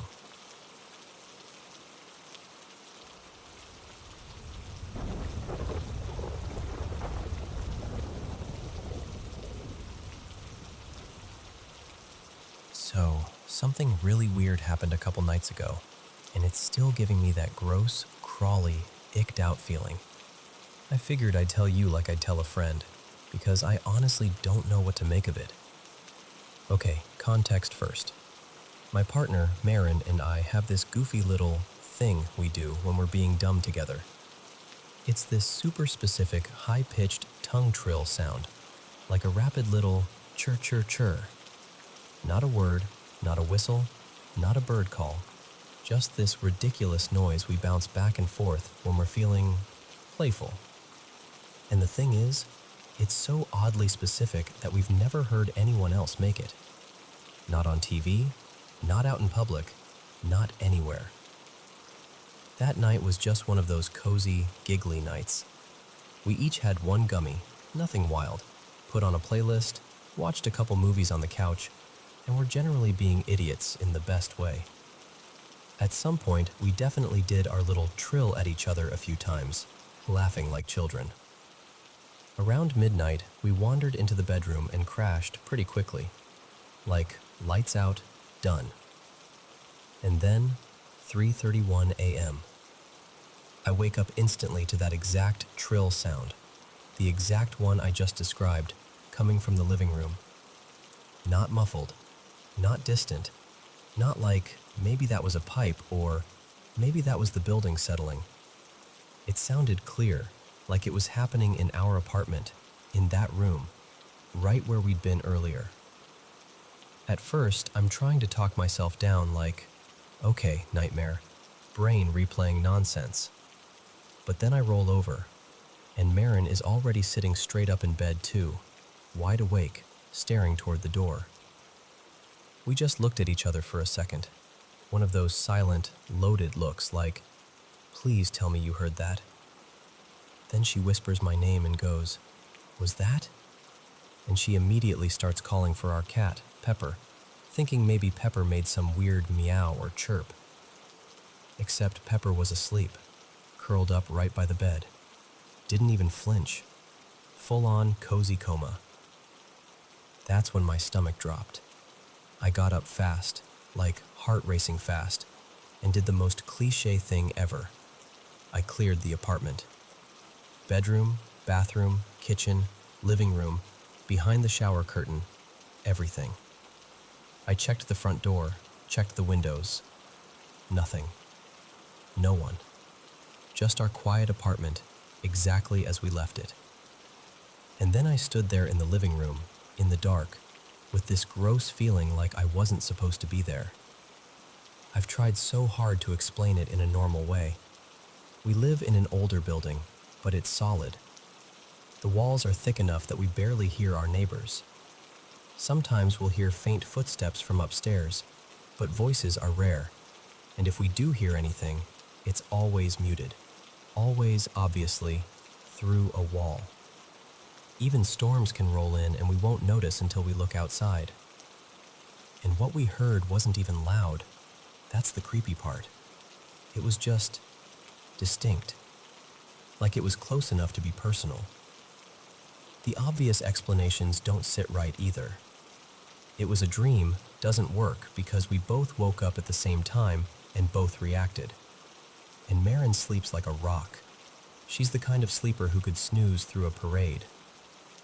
The gummy angle doesn't fully land for me either, because sure, weird half-dreams happen, but both of us hearing the same specific sound at the same moment? So yeah, we don't feel unsafe exactly. It's not like we're terrified to go home or anything. It's more like we feel watched by the moment, if that makes sense. Like something reached into our space just enough to remind us it could. So I'm sitting here with this lingering, uneasy question. What was that? And has anything like this ever happened to you? Because I keep replaying that clear, ridiculous trill in my head, and I swear it makes my skin crawl every time.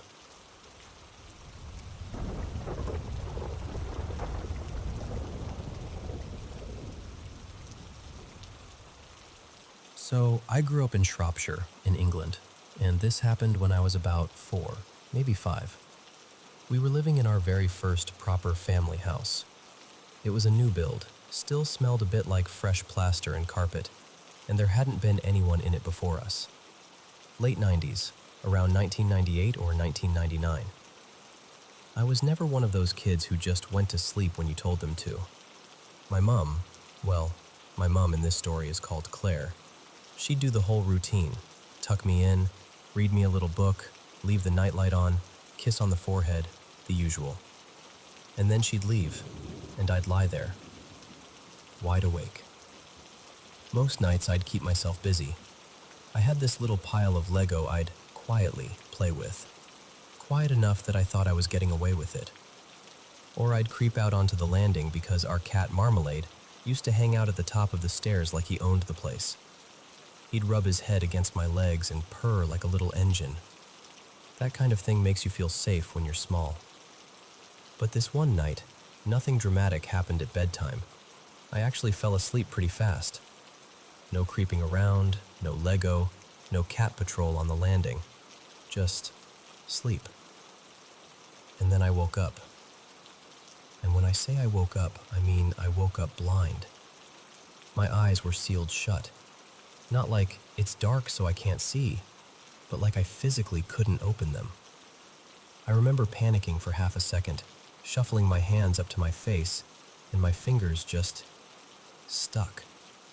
They were coated in that gritty sleep gunk, whatever people call it, the crust that gathers in the corners of your eyes. Mine was everywhere, like I'd been crying or something, but I hadn't.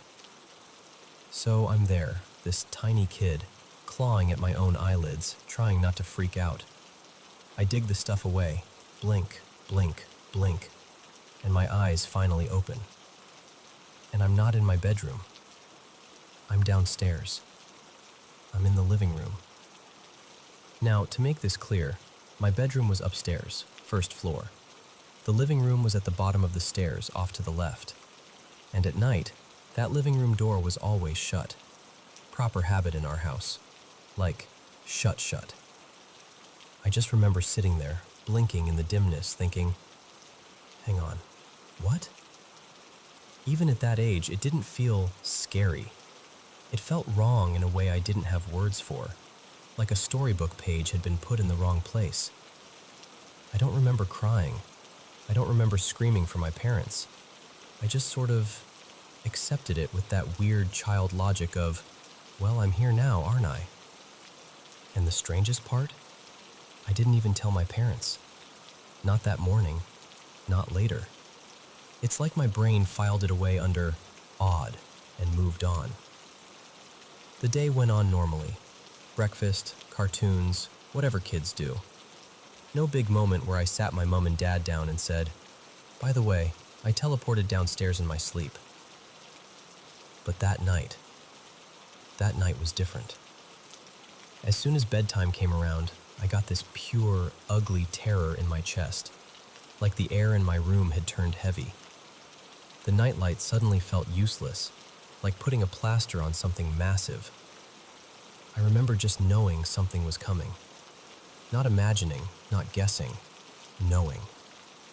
That kind of fear where your body decides before your thoughts do. So I bolted. I ran straight into my parents' room. My dad, let's call him Gareth, was normally strict. Very, "You're fine, go back to bed," sort of parent. But that night, even he let me climb in. Eventually, I fell asleep. Then I woke up again, still dark. The kind of dark where you don't know if it's midnight or 3 in the morning. And something grabbed me. Not a gentle tug, not I rolled and felt weird. Something dragged me down the bed, towards the foot. I remember the fabric pulling under my back and the sudden, shocking lift. My right leg was yanked up into the air like someone had hooked their hand around my ankle. I'm frozen. I can't speak. I can't even properly breathe. And at the foot of the bed, there's this figure, this tall, black shape. Not like a shadow from a coat, not like your eyes playing tricks. It had definition. It was there. I remember a face, not a normal one, just eyes and a mouth. The mouth was open, like it was stretching wider than it should, and it was holding my foot up in front of it, like it was inspecting it, or claiming it, or something. I was absolutely terrified, the kind of terror that makes your stomach drop out of your body. And then, this is the bit that always makes my throat tighten. I think I passed out, not fell asleep, passed out. Because the next thing I remember is morning, and here's where it stops being something you can brush off as just a nightmare. When I woke up, the bottom of my right foot, the skin was dead. Not bruised, not scraped, not sore. Dead skin, white and papery, like the top layer had been cooked or dried out. And it peeled away the way sunburn peels. Just that thin sheet lifting off, revealing normal skin underneath. Only it hadn't been sunny, and it hadn't hurt. There was no blistering pain, no sting, none of that. It was just gone. I showed my parents. My mom, Claire, tried to explain it away, of course. She said maybe I'd stepped into a bath that was too hot, or maybe I'd done something and not noticed. But I hadn't, and even if I had, it would have hurt. Kids don't ignore burns. You scream with burns. But I didn't have a memory of pain, just the memory of that dark room, that dragging, that foot held in the air, that black figure at the end of the bed. Even now, thinking about it, I get that sick drop in my stomach, like my body remembers it before my mind does. I've had a few smaller, strange moments since then in my life, nothing as clear as that, and I've gone back and forth on what I believe about anything supernatural. I'm not someone who wants everything to be ghosts and monsters, but that's one of the only things I've never been able to shrug off. Because I can explain fear. I can explain nightmares. I can't explain waking up with the skin on the bottom of my right foot peeling away like it had been taken from me.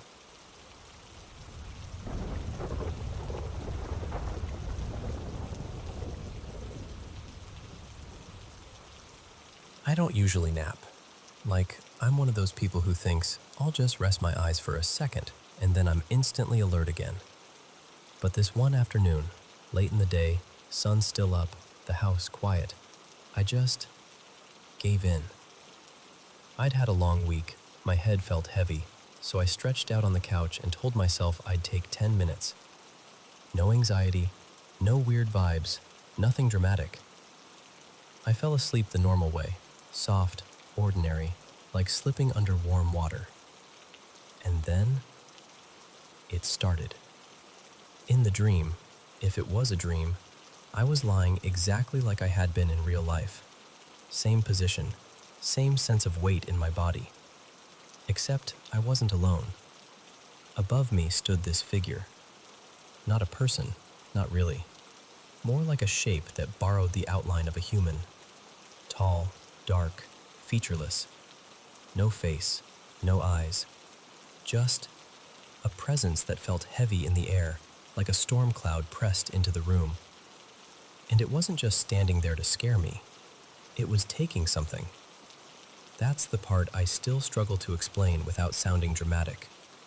Because it wasn't metaphorical. I didn't just feel afraid. I felt something being pulled out of me, like a slow, forceful tug from inside my chest and spine, like my insides were being emptied. My breath got thin, my thoughts got fuzzy around the edges. I remember thinking, half panicked, half confused, what is it taking? Energy? Spirit? Consciousness? I don't know, but the sensation was so physical, so real, that it didn't feel like a bad dream. It felt like I was being drained. And then something in me snapped into action.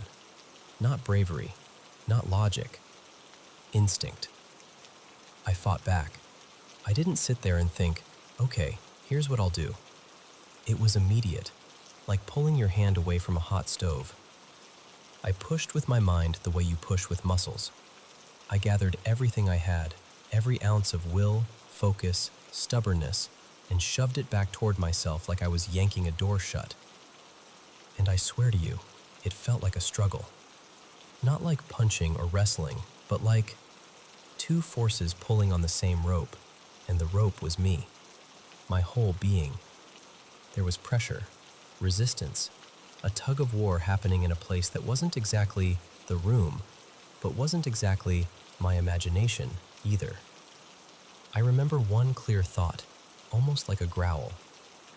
No, you don't get to have that. And I pushed harder, like I poured my entire self into one final surge. And then it stopped. Not gradually, not fading, just gone. Like I'd wrenched something back and the figure had lost its grip. And right after that, I woke up. But here's what's strange. I didn't wake up screaming. I didn't bolt upright. I just opened my eyes, calmly, like someone had flipped a switch. Only, I felt wrong. My body was heavy, like my bones were packed with sand. My arms and legs felt drained, and my head felt hollowed out. Not sleepy, not groggy. Exhausted in a way that felt earned, like I'd just run a mile in panic. The room looked normal. The light was the same. The air was the same. But I wasn't. I sat there for a minute, blinking, trying to convince myself it was just a nightmare. But my chest still felt like something had been pulling at it. I stood up and my legs wobbled a little, just enough to make me pause. So I went outside. I remember walking down the street and focusing on simple things. The sound of traffic, the wind moving through leaves, the smell of someone's laundry detergent drifting from a balcony. I kept breathing in, like I was trying to refill myself. It took a while, maybe 40 minutes, maybe longer, before I felt even halfway normal again. And the part that still messes with me is this. That was it. No repeats. No ever since then. No pattern.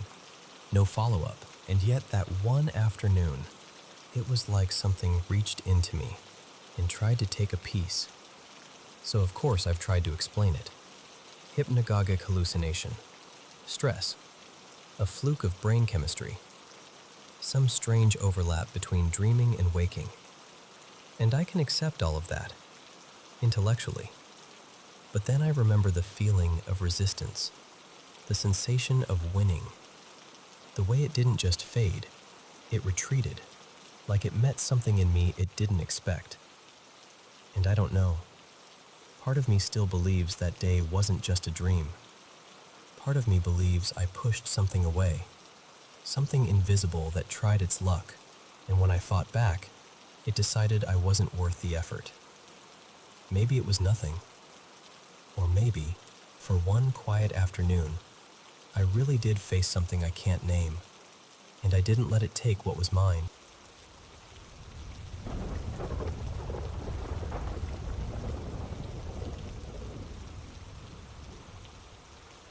Hey everyone, welcome back to the Paranormal M channel.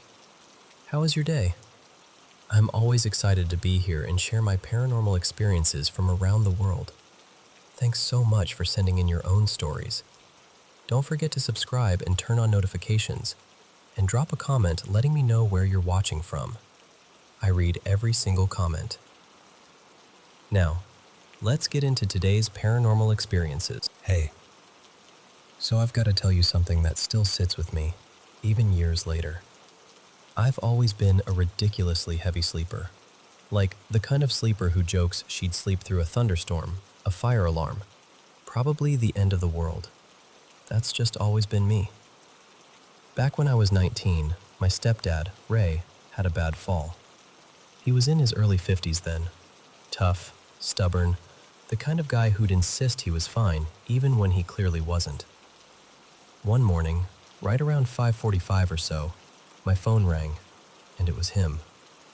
His voice sounded wrong, thin, strained. He told me he'd broken a rib, that he was struggling to breathe, and that he needed me to drive about 45 minutes to come get him and take him to his doctor. And then he casually added, like it was no big deal, that he'd been coughing up blood. I remember just standing there in my tiny apartment, trying to wake my brain up, hearing those words and thinking, no, that's not a drive you to the doctor situation. Ray didn't want an ambulance.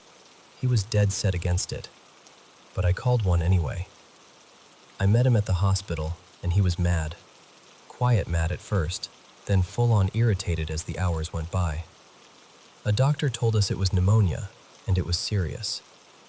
But what had actually happened was worse than I understood right away. That rib from the fall had punctured his left lung. Over a couple days, fluid started building up. He wasn't eating much.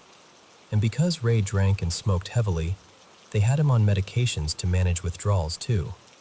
So he was uncomfortable and restless on top of everything else.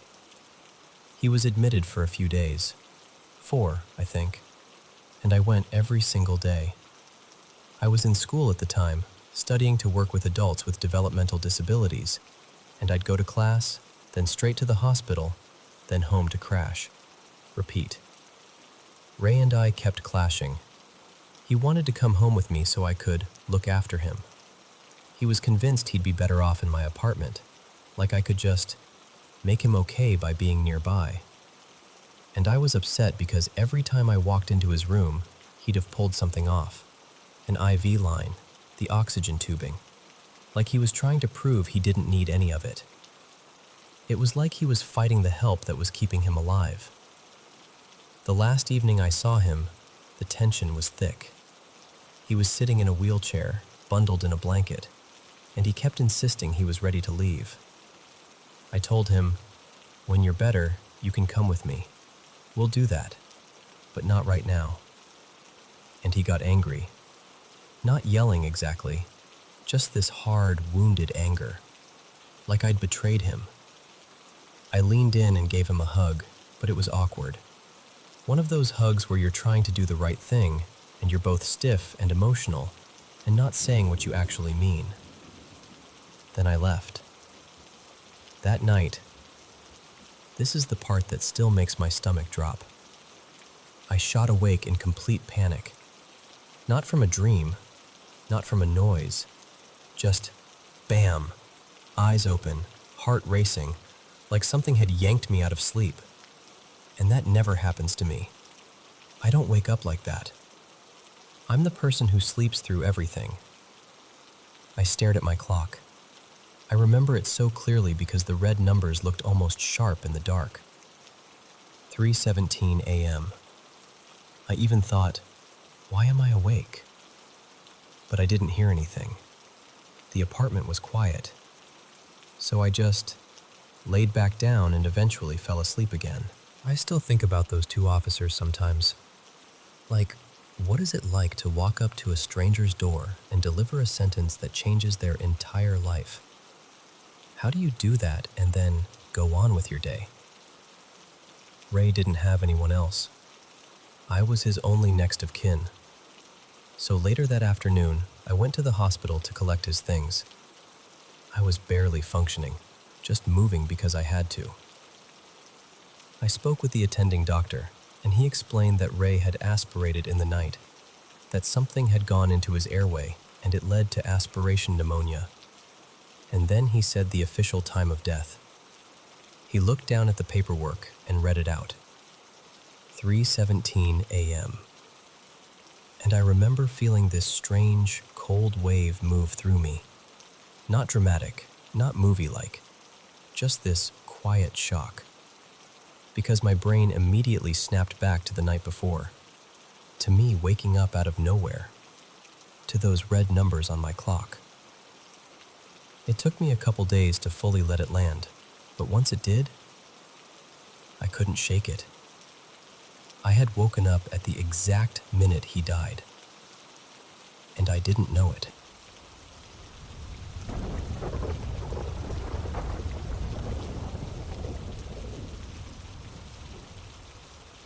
So, I grew up listening to elders warn, half whispering, that some trees aren't meant to be cut. Back then, I rolled my eyes. Felt like the usual village superstition, stories told to keep kids from wandering too far. But I'm telling you now, with my whole chest, I don't laugh at that anymore. This happened in a small village on the edge of the old Zamindari belt in eastern Uttar Pradesh. There's a haveli there, over 300 years old, thick walls, lime plaster peeling in long, tired flakes, verandas that echo when you walk, and an upstairs bedroom that's always kept shut. Locals call the place Firoz Koti now, though nobody can tell you who Firoz even was. Names fade, the fear doesn't. And right beside that upstairs window, so close the branches used to scrape the sill, there was a massive banyan tree, old enough to feel like it had always been there. People wouldn't go near it, not even to pluck fallen leaves for puja, not even children, and you know how children are, because the village still remembered what happened, even if they pretended they didn't. According to old records and the kind of stories that get repeated until they turn into truth, there was once an old woman living on the far outskirts of the village. Her name, at least the name people used, was Mai Devki. Widowed. No children. Lived off wild herbs, roots, and whatever grain anyone felt generous enough to toss her. The type of woman people only notice when they need something, and blame when they're scared. If a buffalo recovered when everyone thought it would die, someone would mutter, her doing. If a child's fever broke after days of prayers, again, whispers. And when crops failed, or a young man fell dead without warning, those same whispers came back louder and uglier. They said that on full moon nights, she sat inside the banyan's branches near the haveli, murmuring to herself. They said she chipped pieces of bark with a rusty sickle like she was carving the tree into something private. And the landlord at the time, Thakur Harivansh Singh, claimed he saw her climb up near his bedroom window more than once. He swore she would just stare into the room. Not angry, not pleading, just staring, like she knew exactly where he was standing in the dark.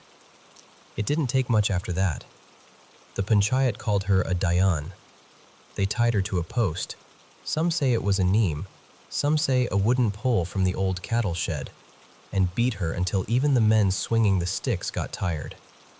And the whole time, she didn't cry, didn't beg, didn't fold her hands. That's the part people still can't forget. When they finally tightened the noose, she screamed only one sentence. Just one, sharp enough to cut through everyone's breath. Mehman aayenge is ghar mein. Guests will come to this house. That very night, Thakur Harivansh Singh died. Not days later, not soon after. That night. At dawn, they found him stiff on his bed. Skin dark, almost charcoal black, like something had burned him from the inside out. No wound marks, no poison taste on his tongue. Nothing. Just the bedroom window wide open, and those banyan branches brushing the sill, like fingers. After that, they locked the room. For years. Some say for decades. Nobody slept there. Nobody even dusted it. The haveli kept aging around that door like it was trying to seal the memory in. Now jump forward, almost 60 years. The haveli passed to Harivansh's grandson, Aditya Narayan Singh, educated in Calcutta, city-minded, the kind of man who corrected people's Hindi and hated being told what not to do. And he didn't like the banyan. It blocked light, he said, dropped too many leaves, made the walls damp. It's just a tree, he told everyone, waving off warnings like flies. Around the same time, the village decided to expand the temple, and for that, they had to move some old graves. One of them, people said, was Mai Devki's. When they opened the burial site, it was empty. No bones, no ash, no cloth scraps, nothing. Just soil, dry and undisturbed, like nobody had ever been there at all. After that, Aditya Narayan started sleeping badly. At first he laughed it off. Stress, travel, the noise of construction. But then the complaints changed.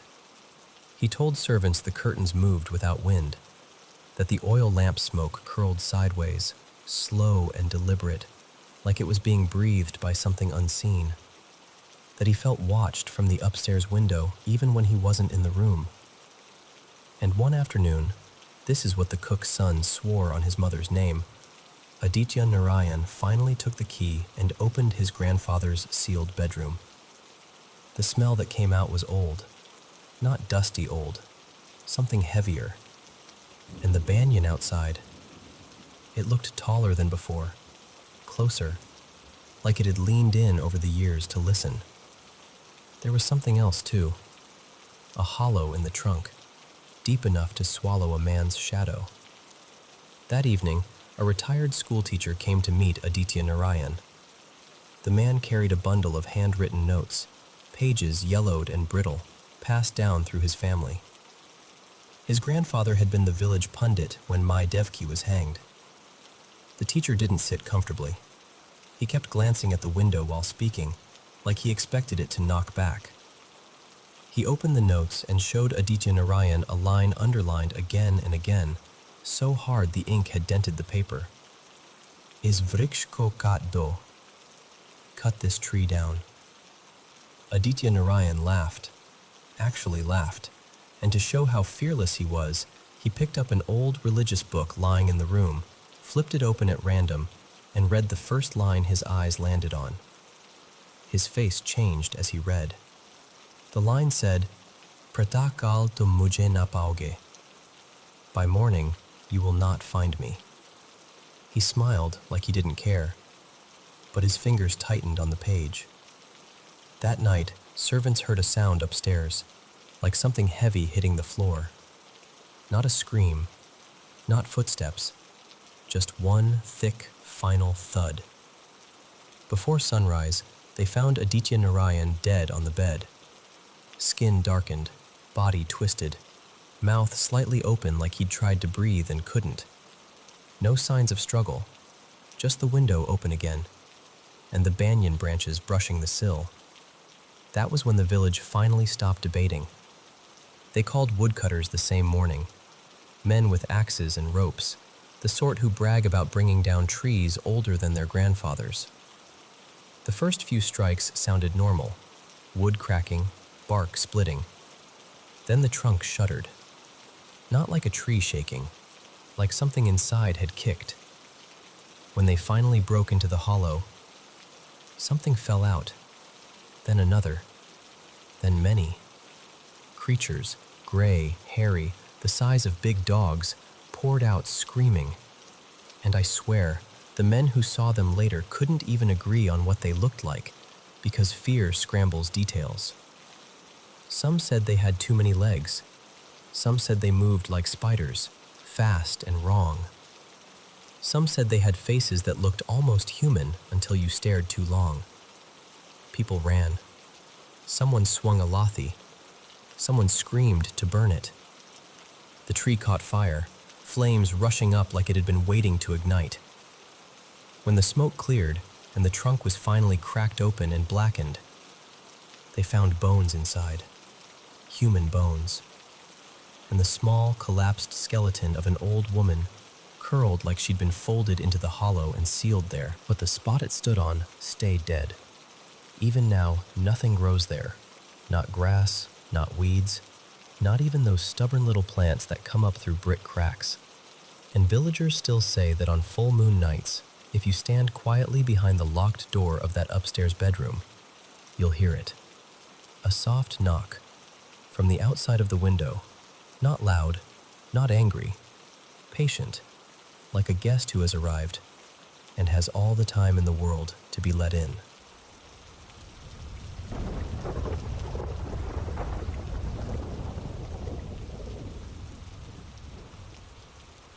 So, I've been sitting on this story for a while, but I think I'm finally ready to tell it. About last winter, I was working my usual night shift at the care home. I'm a night carer, so it's that quiet, fluorescent, half-asleep kind of world where the clocks feel louder than anything else. This happens sometime around 2:50 a.m., in that stretch of the night where your brain starts drifting even when you're standing up. I'd been running on fumes, so when things calmed down, I decided to take a quick break. Nothing dramatic, just a few minutes to close my eyes. I wasn't alone in the building either. My coworkers were there too, scattered in their usual spots. One in the staff room, someone else at the desk, another tucked into a chair down the corridor. We all do it on slow nights, just little reset naps. I went into the main lounge. It's a big room, comfortable, but kind of strange at night. There are armchairs and sofas arranged in this loose circle, like the room is set up for a conversation that isn't happening. I lowered the lights until it was dim enough to rest without feeling like I was on display, and I sat back with my pager still in my hand. I swear it was only a few minutes, maybe 5, when the pager started chirping. That sharp, urgent beeping yanked me awake immediately. My eyes opened fast, and my heart did that little jump it does when you wake up too suddenly. And that's when I saw her. There was an elderly woman standing near the far side of the lounge, close to the corner, half in shadow. At first, my brain did what it always does at work: resident wandering. It happens. A lot of our residents have dementia, and nighttime wandering is pretty normal. Part of our job is gently guiding them back to their rooms, helping them feel oriented, safe. So my first thought was just, okay, I need to go help her. But then I actually looked at her, and I didn't recognize her at all. That might not sound like much, but when you work nights in a care home, you get used to faces. You learn people's habits, the ones who shuffle, the ones who call out, the ones who get anxious near doorways. Even if you don't know someone's name, you usually know if they belong there. This woman didn't feel like that. She was standing oddly, almost like she wasn't sure where she was. She kept turning her head slightly, scanning the wall, like she was looking for something that should be there. A door, maybe, or a hallway. Something that didn't exist in that corner. I remember thinking, is she lost? Is she new? Did someone transfer in and no one told me? Then the pager beeped again, louder in the quiet, and she turned. Slowly, so slowly, she looked straight at me. And the moment I knew she was looking at me, really looking, her expression changed. Not angry, not scary, just startled. Like she'd been caught doing something she didn't mean to be seen doing. And then she started to fade. Not like stepping backward into darkness, not like walking away. I mean, she literally thinned out, right in front of my eyes, like mist dissolving. Her outline softened first, then her dress, then her face, until there was just empty corner again. It took maybe 2 seconds, and then she was gone. I sat there frozen, staring at the spot she'd been standing in, with the pager still chirping in my hand like it was trying to drag me back into reality. What shocked me most is, I wasn't terrified. I was confused, completely, deeply confused, because it didn't feel like a dream. It didn't feel like that weird half-sleep hallucination you get when you're drifting off. I was awake. I was sitting up. I knew exactly where I was. She wore a pale yellow dress, soft-looking, with little flowers on it. Not bright flowers, more like faded pinks and reds, the kind you'd see on an older pattern. Her hair was short and white, and her face had this lost, searching look, like she was trying to remember something important and couldn't quite reach it. And the strangest part was the way she disappeared. Like the instant she realized I could see her, she just couldn't stay. After that, I did my job. I answered the pager call. I walked the halls. I smiled and spoke softly and did all the normal things you do on a night shift. But my mind was somewhere else the whole time. When the shift ended, I went home and did what anyone does when they don't know what they just saw. I searched online, hoping the internet would hand me a neat explanation. Mostly I found stuff about sleep paralysis, and I know what that is. This wasn't that. I wasn't stuck. I wasn't dreaming. I wasn't paralyzed. I was awake, and I watched her fade like someone dimming a light. A few nights later, I finally brought it up to some colleagues, carefully, like I was testing the waters. I didn't want to sound dramatic. But instead of laughing, they got quiet. One of them, Maya, told me she'd heard the sound of a chair scraping across the floor inside one of the rooms that was locked and empty. She said she even checked the door twice, convinced someone had to be in there, but it was sealed and unoccupied. Another coworker, Jessa, said she'd heard knocking, clear, deliberate knocks, from inside a different room that was also locked and unused that night. Not pipes, not settling, knocking.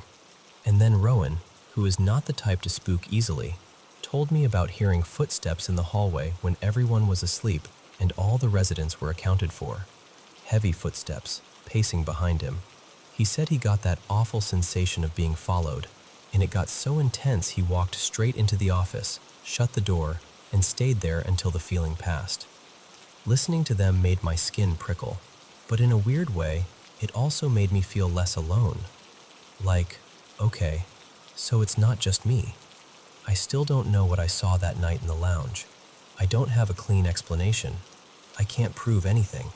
All I know is that in that quiet, dim room, pager in my hand, nearly 3 a.m., I saw a woman I didn't recognize, searching for something that wasn't there. And the moment she realized I could see her, she vanished.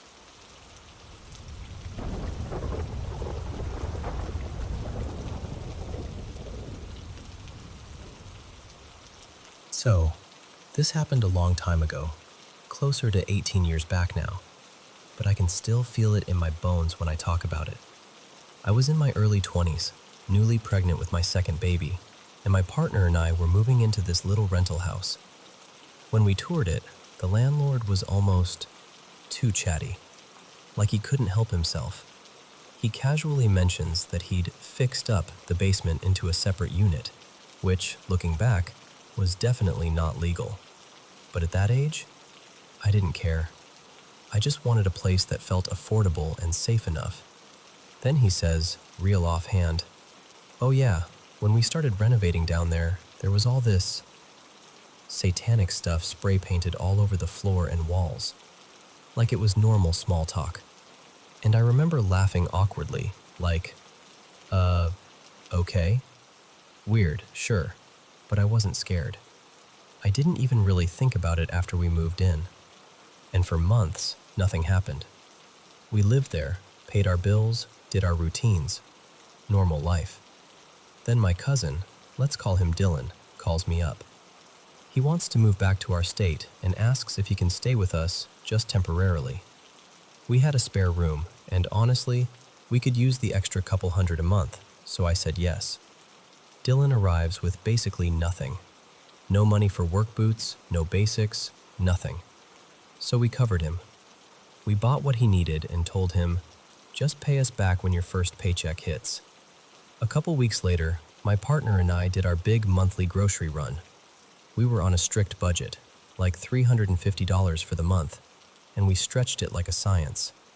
The fridge was full, the pantry was stocked, and I remember feeling proud, like, okay, we're making it work. The very next day, we drive out to visit my dad. I'm about 6 months pregnant at this point. My dad's out by the barn grooming his horses, and when he finishes with my favorite one, I decide I want to ride. I know, don't yell at me. I wouldn't do it now. But back then I thought I was invincible. I even started to lift my toddler up like she was going to ride with me, and then I stopped. No reason, no logic. I just suddenly thought, no, not today, and I put her down. Thank God I did. Because as soon as I'm settled in the saddle, my horse gets stung, somewhere painful, probably a wasp, and he explodes. Just launches forward like a rocket. I'm clinging to him, trying to stop him, but he's in full panic. He had this huge stride, and it felt like we were flying. Like every second we were covering a ridiculous amount of ground, faster and faster. And then I see a car ahead of us. We're going straight at it. I'm thinking, I'm going to die. I'm going to lose my baby. I'm going to lose everything. That kind of fear. Pure, cold terror. At the last possible second, the horse veers hard left and jumps this massive boulder, like something that had no business being jumped, and I curl around my stomach instinctively and bail. I hit the ground and everything goes white hot. And the car we were headed toward? It was a paramedic coming home from a shift. Of course it was. Like the universe had to place the one person there who could help. Next thing I know, I'm in an ambulance. Hospital. My eye is swollen shut. My arm is crushed and bruised. At some point, the horse stepped on it. My back is wrecked. But the baby is fine. Miraculously fine.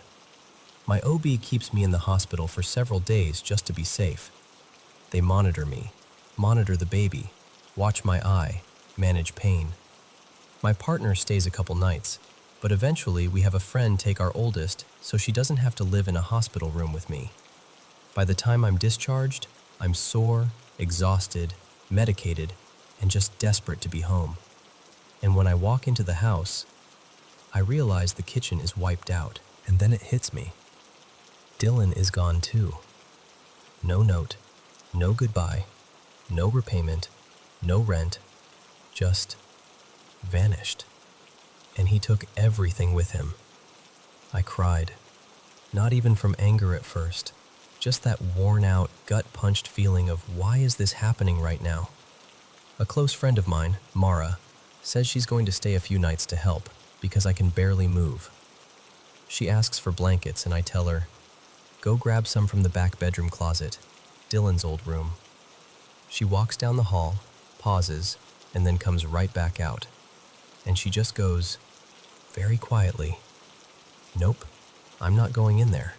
It feels wrong. So I'm like, come on, I'm trying to be practical. I shuffle down there myself, slow, sore, waddling, and when I reach the doorway, I stop, because I can't go in. Not like I decide not to, like my body literally won't cross the threshold. It felt like hitting an invisible wall, like the air itself was pushing me back. I even tried again, like, no, this is silly. And it was the same thing. A barrier, right in the doorway. My stomach drops. I back away and I tell Mara she can just sleep in my room with me. The next day I try again. This time I can step into the room, but the second I do, it's like walking into a heavy storm cloud. The room feels thick, pressurized, and I cannot shake the feeling that something is watching me from somewhere I can't see.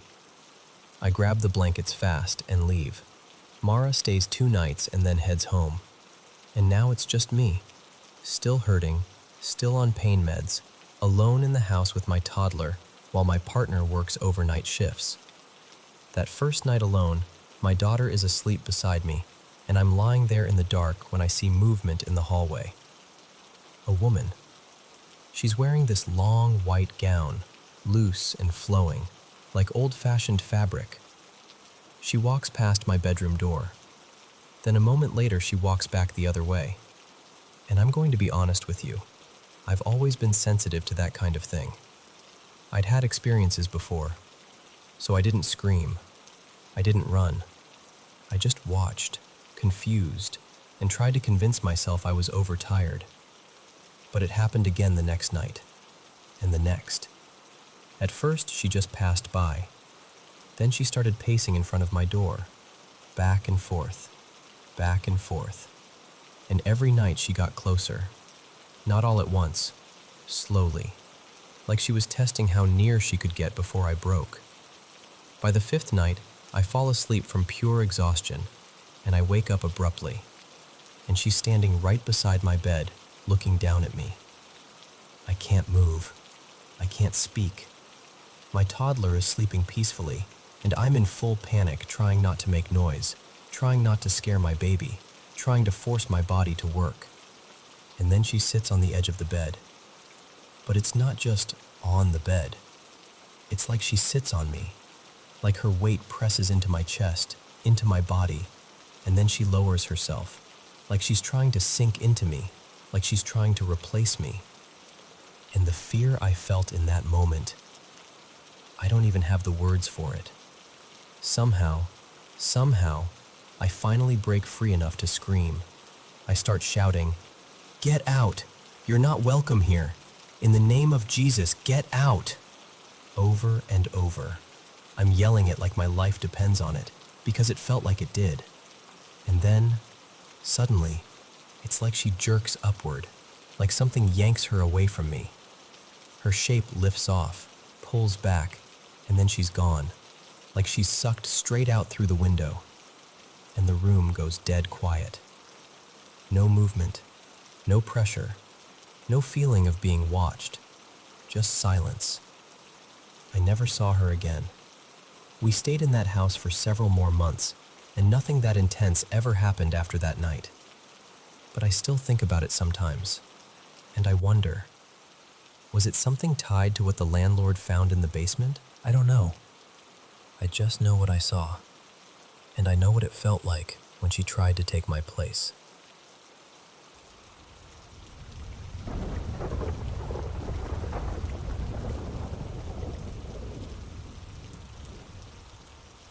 So, this story starts with a pretty consistent theme in my life. Weird things just kind of find me.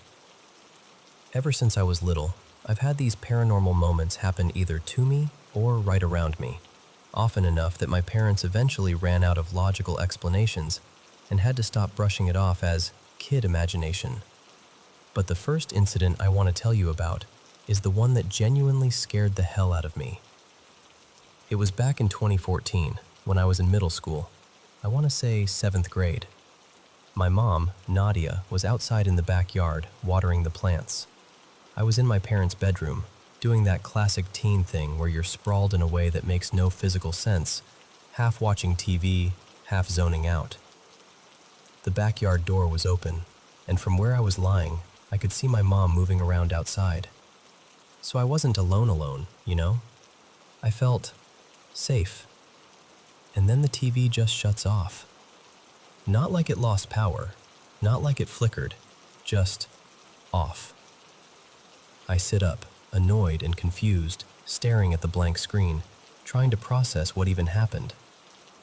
And before I can fully register it, a pillow smacks straight into my face from behind, like a full-on whack, enough to make my eyes water, enough to make my stomach drop instantly because there was force behind it. I whip around, heart hammering, ready to yell at someone, ready to blame a cousin, ready to blame literally anybody. And there's no one. No one in the room. No one in the hallway. Just me and the quiet and this nasty little cold feeling crawling up the back of my neck. I didn't even think. I just bolted outside to my mom, tripping over my words, talking too fast, like I needed her to anchor me back to reality. She came inside with me to check everything, still skeptical but clearly spooked by how panicked I was. And that's when we found the two things that made my skin go tight. First, the TV wasn't just turned off. The power switch behind it, the actual main switch, had been flipped off. And second, the pillow that hit me wasn't from that room. It was mine, from my bedroom, down the hallway. I remember standing there staring at it like my brain refused to accept what it meant. Because if it didn't fly in by itself, who carried it? And why did it hit me like someone had a target? And the thing is, it didn't stop there. The second incident wasn't even a single event. It became a pattern. Same house, same year. Almost every night, sometimes super late, sometimes in that gray early morning time when the house is still asleep, I would hear footsteps. Real footsteps. They always started inside my bathroom, not outside the door, not from down the hall, from inside my bathroom, like someone was standing in there and decided to step out. I'd hear the first foot hit the tile, then another. Then they'd cross the threshold into the hallway and walk straight toward my parents' room. No shuffling, no running, no hesitation, just steady, confident steps, like whoever it was belonged there. And what messed me up wasn't just that it happened. It was how normal it sounded, like a person, like weight and intent. One night, the footsteps were so loud that my mom actually woke up and sat straight up in bed, totally convinced someone had broken into the house. She even got my dad up, and for a while they were checking doors and windows, moving around with that alert energy people get when they're sure they heard something. There was a handprint on one of the living room windows, not like smudged dirt, not like a kid pressing their hand against the glass for fun. A full handprint that looked burned in, almost. We tried wiping it from the inside. Nothing. Tried wiping it from the outside. Nothing. And the size, the shape, it didn't match mine. It didn't match my parents'. It just stayed there like a signature, like something saying, "Yeah, I'm here." After that, my parents didn't argue with me anymore, because my mom had seen enough herself. She was there for the TV and the pillow. She'd heard the footsteps too. So when I finally told them everything, all the little details I'd been holding in, it wasn't a debate. That house stopped being creepy. It started feeling unsafe. So we moved. Fast. We didn't move somewhere amazing or far away. We just needed out. We ended up in a smaller place nearby, kind of temporary. The way you move when the goal isn't comfort, it's escape. And after we moved, I did something that, looking back, was probably the worst possible choice. I got curious. I started reading about the paranormal, watching videos, digging into stories, trying to understand what happened to me. And I was young, so I didn't really respect boundaries or protection, or any of the "don't mess with this" warnings people always throw around. I treated it like a mystery I could solve. Then I turned 18 and started college, and everything escalated. One afternoon, I was walking around the neighborhood, and I stepped on something in the road, kind of a weird scatter of powder and ash and little fragments. I didn't even realize what it was. I just stepped on it and kept going. Later, someone told me it looked like leftover ritual remains. And not long after that, my life started tilting sideways. The first time I had sleep paralysis, I woke up and couldn't move. Not a finger, not my head, nothing. My whole body was locked, and I could feel something close, too close, like it was hovering right at my face. Breathing space, personal space, all of it violated. And then I saw it. A woman, or something shaped like one. I don't even know what word fits. Her face was wrong in that way nightmares are wrong. Features that feel human adjacent but not human. Like your brain keeps trying to make sense of it and can't. I remember the absolute terror of being trapped in my own body while it just stared at me. After that, I started feeling this heavy pressure on my shoulders all the time, like something was clinging to me, like I was carrying a weight that wasn't mine. It reminded me of that old horror movie where the person has something attached to them, and you can't see it, but you feel it. And I wasn't okay. Mentally, physically, I was sliding. My energy vanished. My mood changed. I got sick more. I looked different. My parents noticed. They didn't even need me to explain. It was obvious something was wrong. So my mom took me to a priest, and the second he saw me, he said something that made my blood go cold. That something had attached itself to me after I stepped on those ritual remains. He didn't ask leading questions. He didn't fish for details. He just said it like it was fact. They did a protection ritual. There was fire involved, prayers, smoke, heat. And I swear to you, when it was over, it felt like the air around me changed. Like something that had been gripping me finally let go. Over the next few months, my health came back slowly. My mind, my body, my sleep, my appetite, everything. It felt like my system had been fighting something heavy and invisible. And once it was gone, my body could finally heal. And even now, when I think back on it, the part that gets me isn't just what happened. It's how normal my life looked from the outside the entire time. Like I could have been sitting right next to you, smiling, acting fine, while something was walking out of my bathroom every night, heading calmly down the hallway to my parents' room.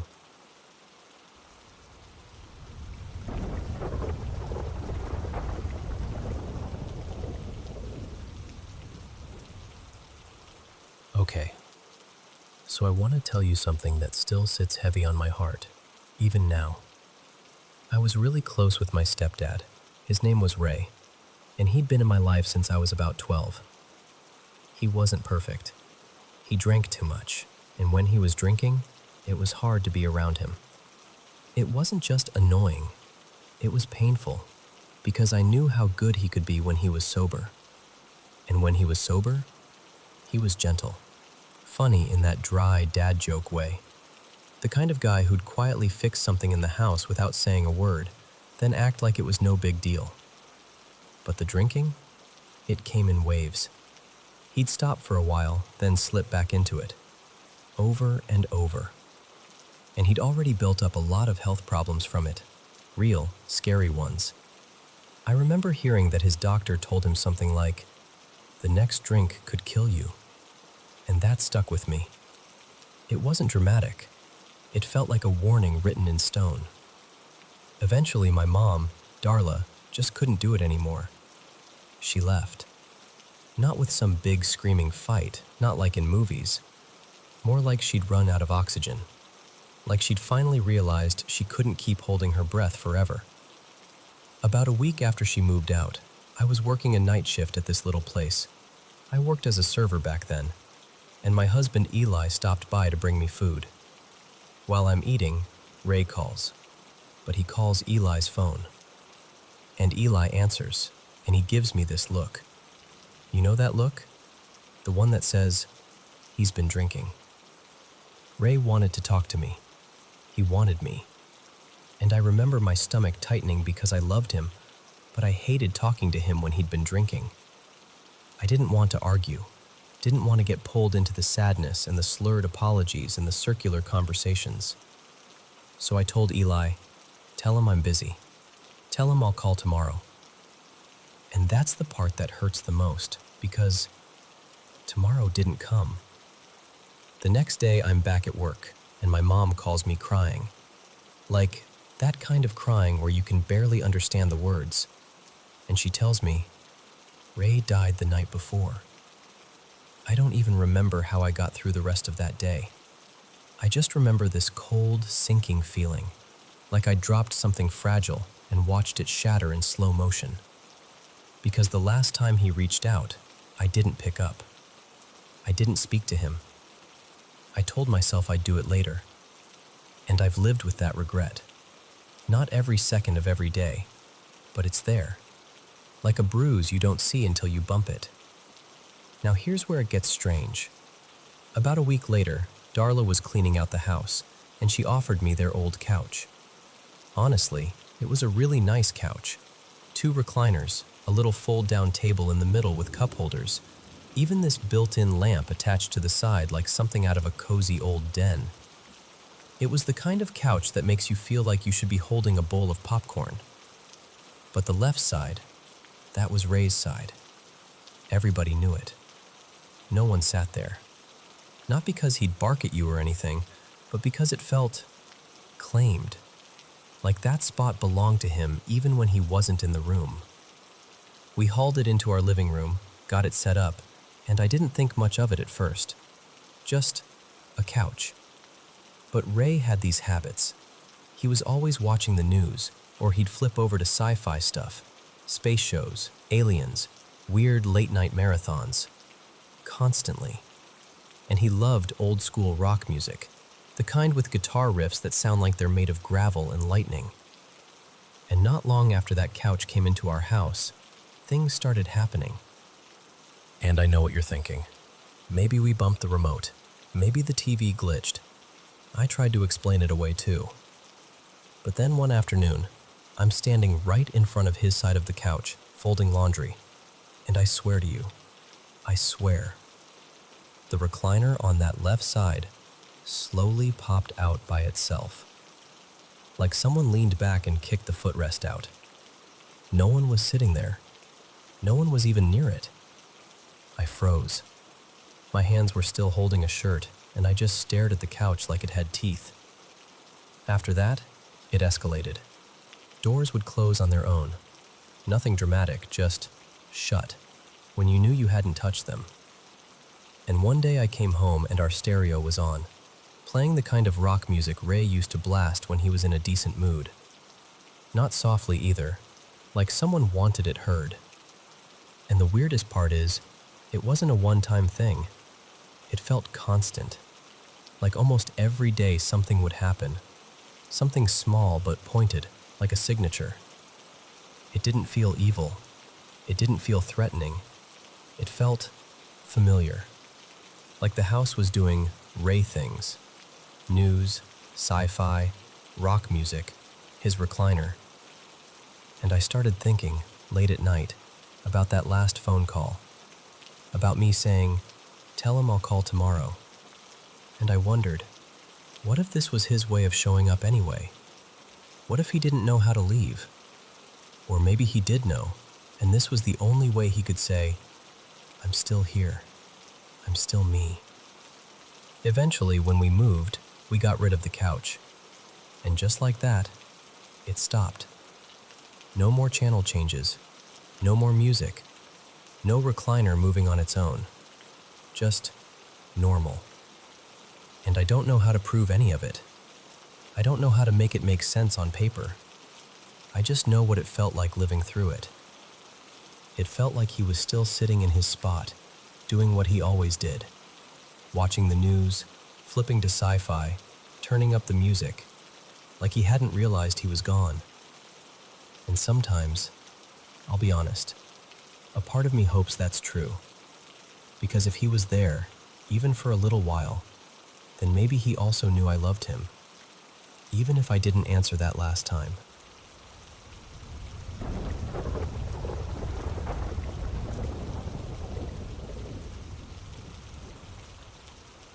Hey, so I've been home from college for winter break for a couple weeks now, and with Christmas just passing, it dragged this old memory back up.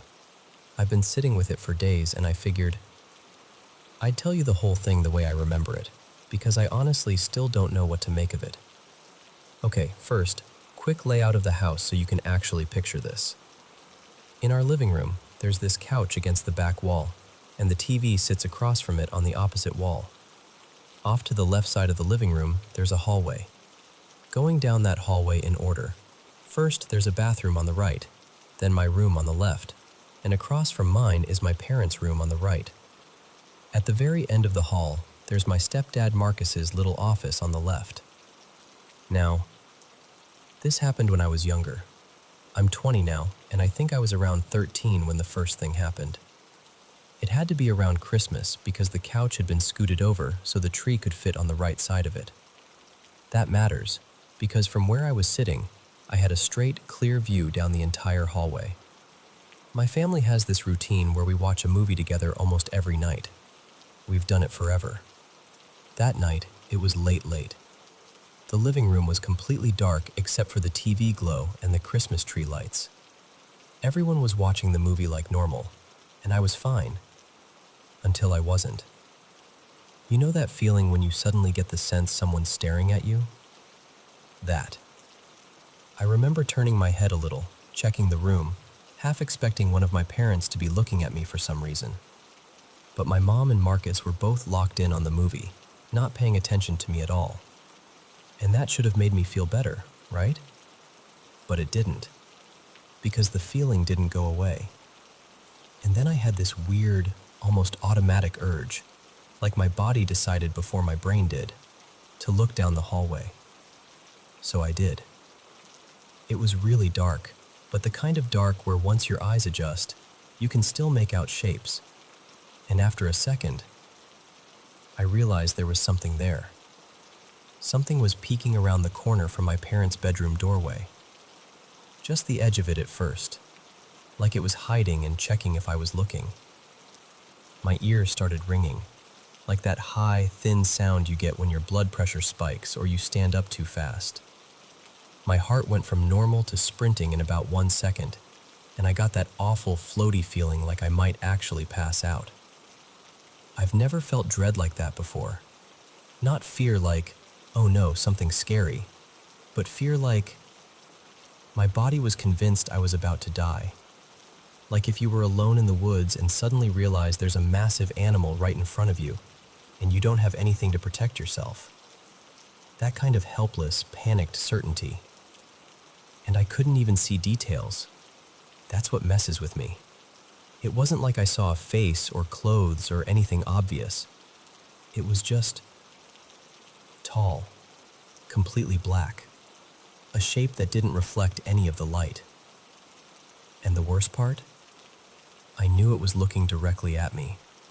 I knew it like you can feel someone's eyes on you without turning around.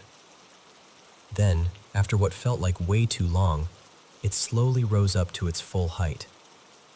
And I remember thinking, very clearly, that is not a person.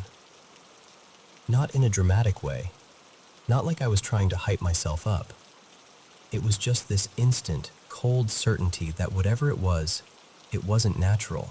And I swear, I sat there staring at the now empty hallway like my brain had crashed. Like I couldn't process what I'd just watched. It might have been a full minute or two before I snapped back into reality. Now, I need to explain something before I tell you what happened next. My relationship with my parents wasn't great. Still isn't, honestly. Growing up, it always felt like if I said the wrong thing, it would turn into a lecture or an argument, or I'd get in trouble for being dramatic. So I didn't just speak up about stuff unless I was absolutely, completely sure. And I was sure. So I paused the movie and, as calmly as I could manage, I said, "Marcus, there's someone in the house." I remember how weird it felt that my voice sounded controlled, because inside I was shaking so hard it felt like my bones were buzzing. Marcus immediately stood up, flipped the lights on, and ran down the hallway. I could see the light in his office flick on, and I held my breath waiting for anything. A shout, a scuffle, something crashing. Just some proof that this was real. But it was silent. Completely. Then his office light turned off, and he walked back into the living room. And he just looked at me, like he was studying my face. Like he was trying to decide if I was messing with him or if something was wrong with me. And he said, "There's nobody back there." That made no sense. It made 0 sense, because I watched it go in there, and there's no window in that office. There wasn't anywhere to go. It's a small room. If something went in, it should have still been in there. But he didn't find anything. He didn't hear anything. Nothing. And somehow, we finished the movie after that. Like, the night just kept going. My parents were kind of quiet, kind of watchful, and I was sitting there feeling like a live wire, trying not to cry, trying not to shake, trying not to throw up. Later, when I went to bed, I couldn't fall asleep. Every little sound felt huge. Eventually, I started drifting off. And then I heard footsteps. They were in the hallway, coming from the living room direction, moving toward my room. At that point in my life, Marcus had this habit of checking on me at night sometimes, like opening my door to make sure I was asleep, which always freaked me out, but it wasn't unheard of. So when I heard the footsteps coming closer, I assumed it was him. I lay there, staring at my door, waiting for the handle to turn. The footsteps stopped right outside my door. Then there was this soft tapping against the wood, like someone lightly knocking, but not in a normal pattern. More like testing. 3 taps, a couple taps, and then the footsteps started again, but not away from my room. They paced up and down the hallway, passing my door again and again, sometimes slower, sometimes faster, but never coming in, never leaving, just circling. I didn't move. I didn't even want to breathe too loudly. I remember lying there with my whole body locked up, thinking, if I make a sound, it will know I'm awake. At some point, I must have fallen asleep. Fear exhaustion, I guess. The next morning, I asked Marcus, "Did you knock on my door last night?" And he said no, like immediately, no hesitation. And after that, no one really talked about it again. I didn't push it because I already felt like I was losing it, and the last thing I wanted was for them to get mad at me or treat me like I was having issues. But that wasn't the only time something happened. A couple years later, there was this other incident. Different, but it gave me that exact same dread. So I opened the basement door, turned on the stair light, and started going down. Halfway down, I heard my mom call my name, clear as day.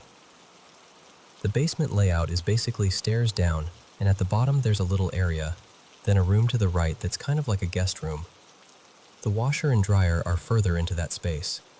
If you don't turn on the light in that room, it's pitch black. Like the stair light doesn't reach it. When I heard my name, it sounded like it was coming from that dark area, from the laundry side.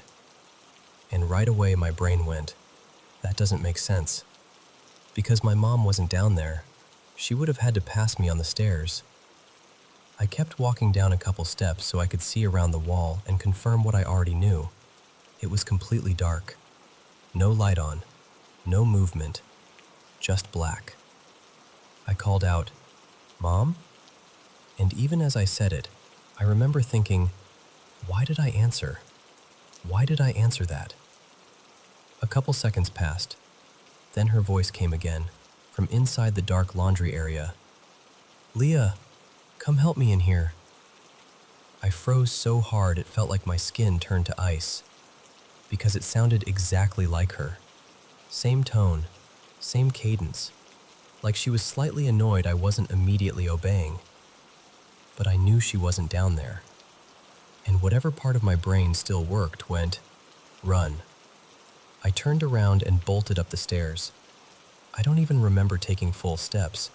I just remember scrambling, slamming the basement door behind me, and flipping the light off like I could erase what just happened. I stood there shaking, trying to breathe, trying not to throw up. And then my mom walked into the hallway from the kitchen, holding a plate like she'd been eating lunch. She looked at me like I was insane and asked if I was okay. I asked her, "Were you just calling my name?" And she frowned and said no. She'd been in the kitchen the whole time. I just nodded, like, "Okay, cool," and ran to my room and cried. Because what the hell was that? What sounded like her voice, calling me out of the darkness? After that, I refused to go into the basement alone for a long time. Even now, when I'm home, I hate going down there by myself. If I have to, I rush the whole time and keep listening for anything that doesn't belong. And honestly, it didn't stop completely. Nothing as big as those 2 moments, but every now and then there'll be footsteps in the house when everyone's asleep, or quiet whispering from a room that's empty. The kind of thing you can almost explain away, except it keeps happening just often enough that you never really relax. So yeah, that's it. I don't know what it was. I'm not saying I'm some paranormal expert. I'm not saying I have everything figured out. I just know what I felt, and I know what I heard, and I know what I saw. And it still makes my stomach drop, even telling you now. If you have any idea what those encounters could have been, like anything, please tell me. Because I've tried to come up with normal explanations, and none of them sit right.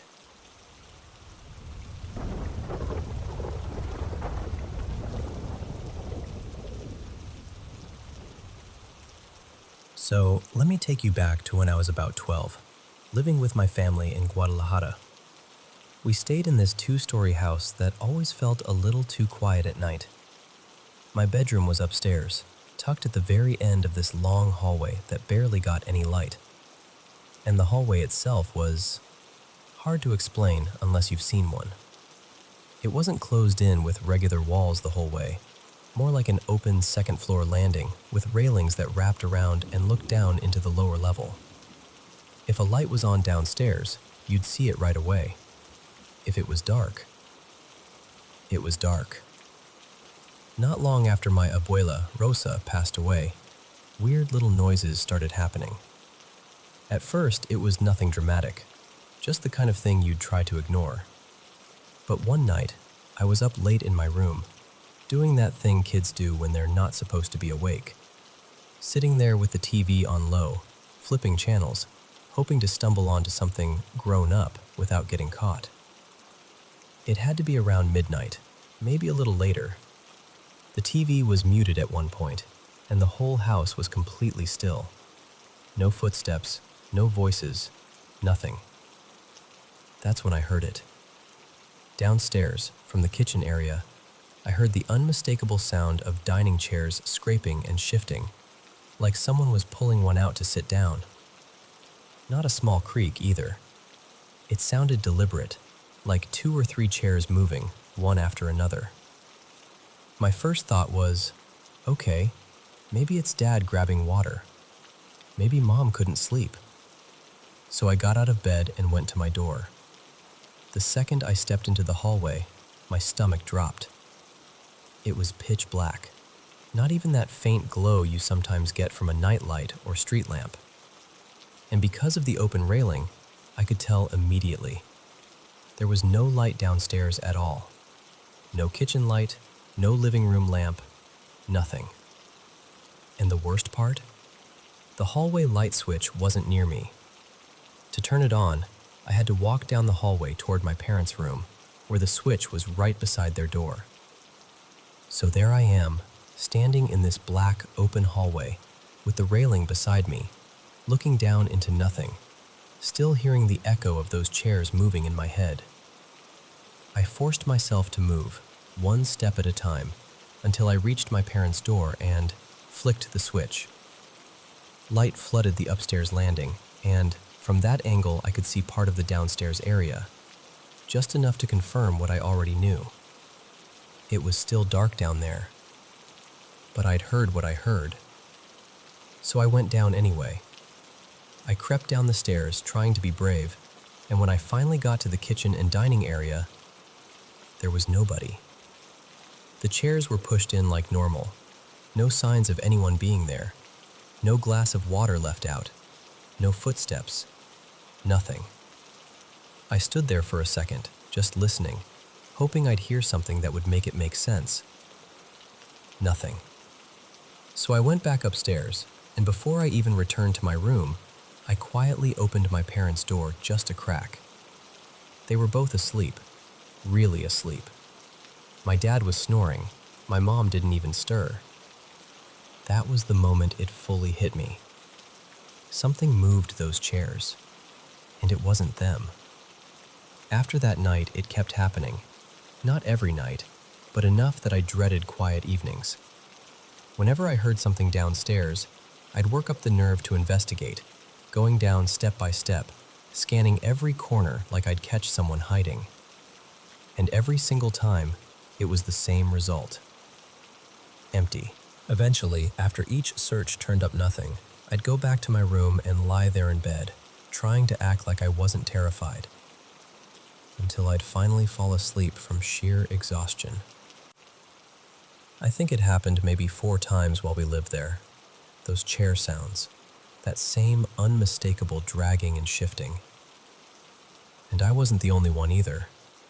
Later, my Aunt Maribel and even a couple of guests told stories about feeling someone brush their shoulder, or sensing a presence right behind them. One cousin even swore they caught a glimpse of an older woman in the hallway for a split second, gone as soon as they looked again. Honestly, I'm grateful I never saw anything. Hearing the chairs was more than enough for me. Because once you've heard something like that in a silent house, when everyone is asleep and the lights are off, you never forget how it makes the dark feel.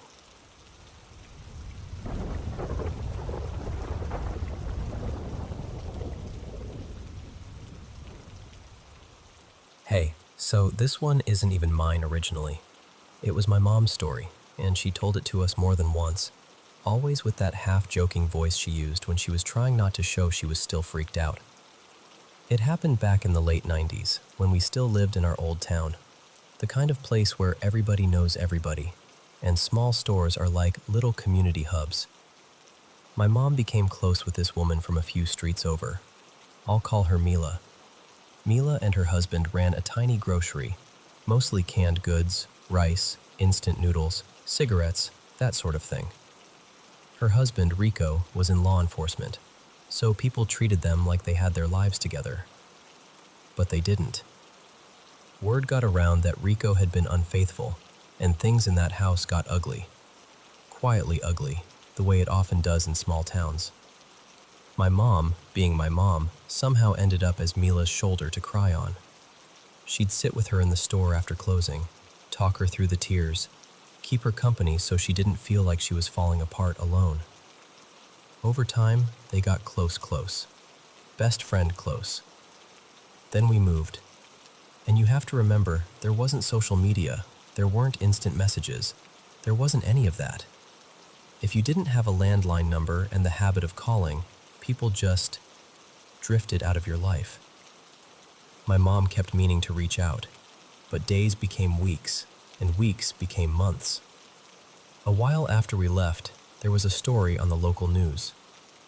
Mila had taken Rico's life, shot him while he was sleeping, and then turned the gun on herself. I remember my mom going silent when she heard it.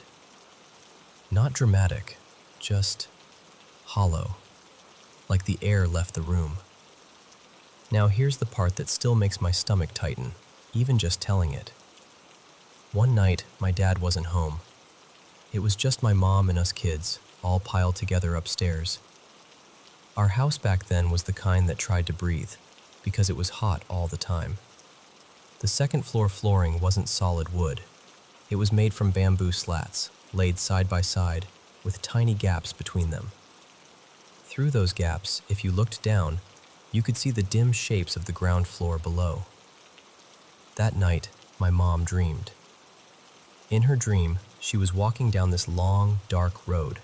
No streetlights, just that thick nighttime darkness where the air feels heavy. And beside her, walking calmly like it was the most normal thing in the world, was Mila. My mom said she actually felt relieved in the dream at first, like, "Oh my God, there you are." So she asked, "Why are we walking this way? Your house is the other direction." And Mila, without even turning her head, answered, so matter of fact, so simple, "I'm dead. I'm just looking for you." That's all, just that. My mom said her whole body in the dream went cold. She turned and ran. Not like a movie run either, like a real run. Panic run. Like your legs are moving before you even understand why. She said she ran until she saw our house, threw herself inside, and then she woke up. And for a few seconds, she was relieved. You know that feeling when you wake from a nightmare and your brain is still catching up, and you're like, okay, it was just a dream. She sat up, heart pounding, and thought, I need to go downstairs to the bathroom." Then she glanced down. Not a shadow, not a trick of light. A face. She said it was like someone was standing directly below her, staring straight up through the slats, as if it had followed her home from the dream and was waiting for her to notice. Like it wanted her to know, "I'm here." My mom froze. She didn't scream. She didn't even wake us up. She just grabbed the nearest thing she could reach, and listen, this is the part that makes it somehow scarier and funnier at the same time. Instead of going downstairs, she peed into an old mug she kept by the bed. A coffee mug. Like, nope, bathroom can wait. I will literally choose humiliation over facing whatever is down there. And she told it with this weird laugh, but her eyes always looked serious when she got to that part. Now, years later, people would still talk about that grocery store house. A family moved in at one point, new folks, confident, the type who roll their eyes at ghost stories. I'll change their names too. Let's call them the Dela Cruz family. They'd been told what happened in that house. They didn't care. They said they were religious. They said fear was a choice, all that. One afternoon, their teenage son was alone in the living room watching cartoons, anime, loud volume, feet up, totally relaxed. And then he heard someone clear their throat from the back bedroom. Just a simple sound. A hymn. So he looked. And there was a man sitting on the edge of the bed, like he owned it. Calm. Still. Watching him. The boy said the man asked, "What are you doing in our house?" Not yelling, not threatening, just offended. Like the intruder was him. That family packed up and left so fast, people said it looked like they'd been robbed. Gone within the week. And then there was another story, this one from a tricycle driver. You know, the kind of driver who works late because those late-night fares help feed the family. He said he was passing that house around 3 in the morning, when the streets are empty and even the dogs are too tired to bark. He saw a woman by the roadside, waving him down like she needed a ride. So he slowed, turned around, and went back, because money is money, and a passenger is a passenger. But as he got closer, the woman didn't move toward the tricycle. She just stayed there, waving, and then she dissolved. Like smoke, like fog being pulled apart by wind. The driver swore he felt his whole body turn to ice. He sped off, shaking, and the next morning when he told people what he saw, the neighbors just stared at him and went, "You saw her." And that was the thing. Everyone talked about that house like it was still occupied, even when it wasn't. Because after all that, nobody stayed. Even now, people avoid it. The windows stay dark, the yard grows wild, and the house just sits there, holding on to whatever happened inside it, like it never really let anyone leave.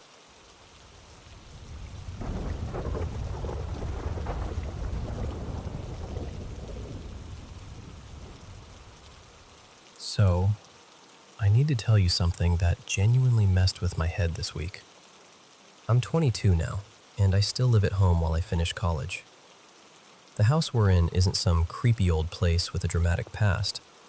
My dad and my grandpa literally built it themselves from the ground up. Like, from scratch. So my whole life, whenever I had anything that even hinted at the paranormal, I'd talk myself down with the same comforting logic. Nothing bad ever happened here. No one ever died here. There's no history. End of story. Except, apparently not. Because I found out, only this week, that someone actually did die in our house. And nobody ever told me. I always knew my aunt, let's call her Tessa, passed away before I was born from an overdose. But what no one ever mentioned, not once, is that she died in our living room, on my grandpa's old couch. So every single time I've soothed myself with, "There's never been a death in this house," I was just completely wrong. Which is honestly such a fun thing to learn after you've spent years trying not to lose your mind over weird experiences. When I was little, most of the strange stuff stayed in dreams. Like, I vividly remember waking up and seeing, clear as day, this knight in shining armor standing in my doorway. And the weird part is, I had this irrational fear of knights as a kid. I can't even explain it. It's one of those childhood things that makes you go, what was going on in my brain? But it felt real, not like a blurry dream reel, like vivid real. As I got older though, it stopped being, maybe I dreamed that, and started becoming, okay, why did that just happen when I'm wide awake? Around 16 or 17, I got really into intuition stuff, like paying attention to gut feelings, trying to strengthen that knowing you get sometimes. I even messed around with listening for messages in dreams, but I had to stop, because I started getting scared of what I was hearing and dreaming about. It was like, the more I tried to tune in, the more the volume got turned up. One time, I was home alone and I woke up to a loud whisper right by my ear. Someone calling my name. Not like a distant sound, not like the house creaking, like a voice, close. I sat straight up and my whole body went cold. And here's my thing. I've always told myself I do not want to see anything. Ever. I'm fine with the occasional weird sound, or that feeling like you suddenly know something you shouldn't. But actually seeing something? That's where I draw the line. Please, absolutely not. Which is why what happened when I was about 19 still makes my stomach drop. I was dating this guy back then, Evan, and one night I had this dream that I was lying face down on my bed. Evan was standing beside the bed, looking down at me. And in the dream, this arm, like an actual arm, slides out from the narrow gap along the side of the bed and grabs my forearm and starts pulling it downward, like it's trying to drag it into the space beneath the mattress. It freaked me out so badly that I jolted awake. Except, I woke up in the exact same position I'd been in during the dream. Face down, same arm. And that arm felt numb and tingly, like it had fallen asleep, except it didn't feel normal.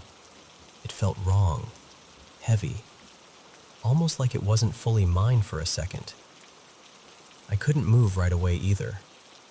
It wasn't full sleep paralysis, but it was like my body was lagging, like my brain was yelling, move, and my muscles were buffering. So first I looked down at my arm because I'm thinking, okay, maybe I slept on it weird. Maybe there's something beside me. Nothing. Nothing there, and I see it. Not a full body, just this transparent face close to my bed, like someone was kneeling beside it. And it was smiling.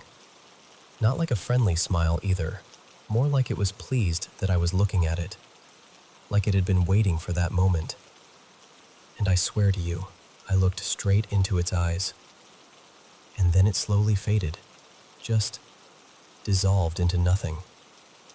I wish I could tell you I blinked and it was gone and I rolled over and went back to sleep. Nope. I got up immediately and went into the living room where my dad was, and I sat down and told him what happened. Like, fully told him. Because I was shaking, and I needed another human being in the same room as me.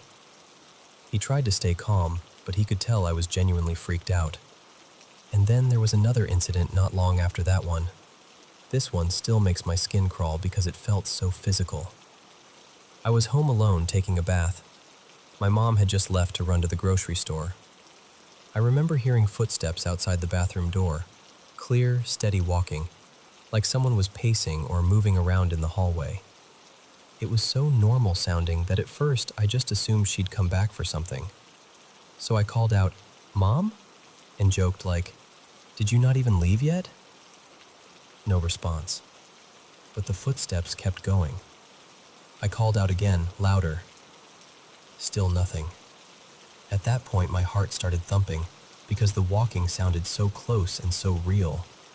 And there's something about being in the bath, vulnerable, trapped, that makes your brain go wild.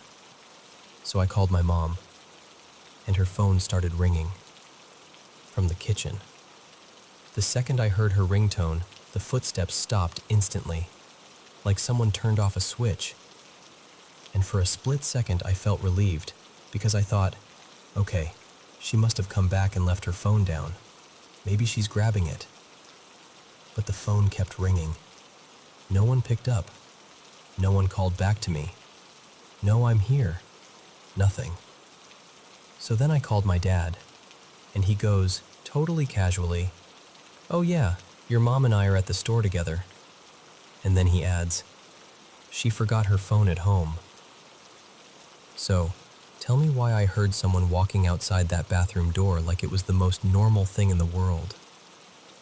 Those are the two biggest ones, the ones that really stuck with me.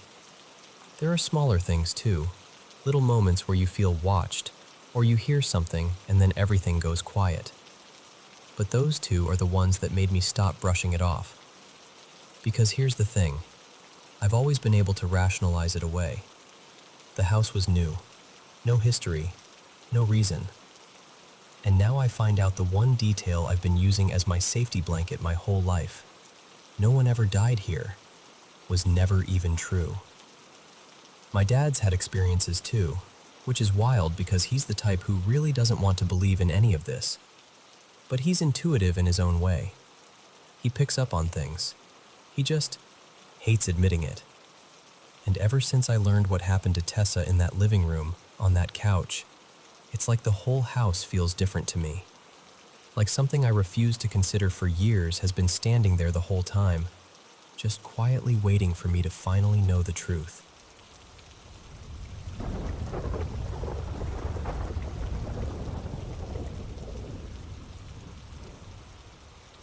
Okay, so this really happened, back in the mid-1960s. At least, that's what my family has sworn by for as long as I can remember. Every morning, my grandfather, Hector, would button up his shirt, kiss my grandmother on the forehead, and head off to work like clockwork. Their kids, 3 of them, would tumble out the door right after, school bags bouncing, arguing over nothing, laughing like kids do. And then the house would go quiet. My grandmother, Lilia, would be alone in that silence for hours. She'd try to keep herself busy, folding laundry, watering plants, listening to the radio low in the background. Normal things. But every afternoon, right around the same time, she'd hear it. From the kitchen. At first it was subtle, like someone was moving around back there. Then it got clearer. The sound of a pan being set down, a cupboard creaking open, utensils clinking together like somebody was rummaging for the right spoon. Even the unmistakable scrape of a plate sliding across the counter. And the strangest part? It sounded like someone was cooking. Not just making noise, cooking. Like a person who knew their way around that kitchen. So she'd call out, "Hello?" and wait. Nothing. Eventually, she'd force herself to step into the doorway, heart thumping, trying to laugh it off like she was being silly. But every single time, the kitchen was empty. No stove on, no food out, no half-open drawers, nothing fallen, nothing disturbed. Just a spotless kitchen staring back at her like it had been asleep all day. After a while, she stopped going in there when she was alone. She'd sit in the living room and pretend she didn't hear it. Sometimes she'd even leave the house and wait outside until the kids came home, just to avoid walking past that doorway. Then came the night that changed everything. It was late, well past midnight. The house was dark, and my grandmother had finally managed to drift off. My grandfather got up quietly, heading down the hall toward the bathroom. And then, this horrible, heavy sound. Not a crash like something dropped, a thud, like a body hitting the floor. My grandmother bolted upright and ran out, calling his name. And there he was, on the hallway floor. But it wasn't just that he'd fallen. His hands were locked around his own throat, tight, trembling, like he was trying to pry something off of him. His face was twisted with panic, eyes wide and glassy, like he was fighting for air. And I know how this sounds, but my grandmother always said it looked like he was wrestling with something that wasn't there. Like an invisible weight had pinned itself to him. She grabbed his shoulders, screamed for him to stop, tried to pull his hands away, anything. And then, just as suddenly as it started, it ended. He gulped in air like he'd been underwater. He was shaking so hard he could barely sit up. They didn't stay long after that. Within a few weeks, maybe a month, they were gone. Packed up, found a different place, didn't even argue about it. They left in daylight and didn't look back. A new family moved in after them. Different faces, different furniture, fresh paint. My grandparents hoped, truly hoped, it would be over. That maybe it had been stress, or the pipes, or imagination, or anything other than what it felt like. But a few days later, the new tenants showed up at their door. They looked unsettled, tired, like people who hadn't slept. And the first thing the woman asked was, "Can I ask you something? Did you ever hear someone cooking in that kitchen when nobody was home?" My grandmother's stomach dropped. After that, the house didn't keep tenants for long. People moved in, people moved out. Sometimes quickly, sometimes in the middle of the night. Now it just sits there, empty. But even today, if you ask the neighbors, some of them will tell you they still hear it sometimes, when the street is quiet and the wind is right. A faint clatter, a soft scrape. Utensils in a kitchen where nobody's lived for years.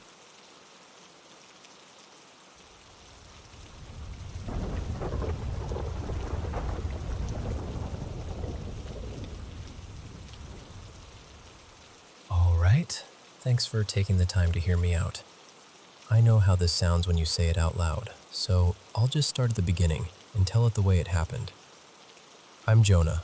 I'm in my early 40s. I did my time in the service, and now I work as a contractor, mostly framing and renovations, that kind of thing. I'm not the ghost story type.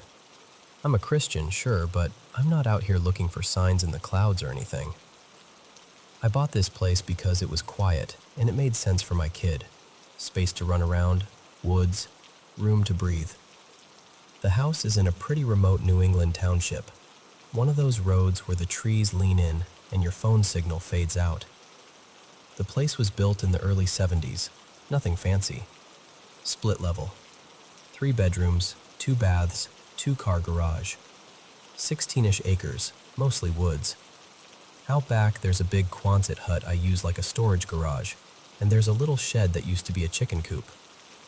The driveway loops around on a gravel track, goes from the front, past the Quonset hut, swings around a small gravel pit in the back, and circles back toward the road.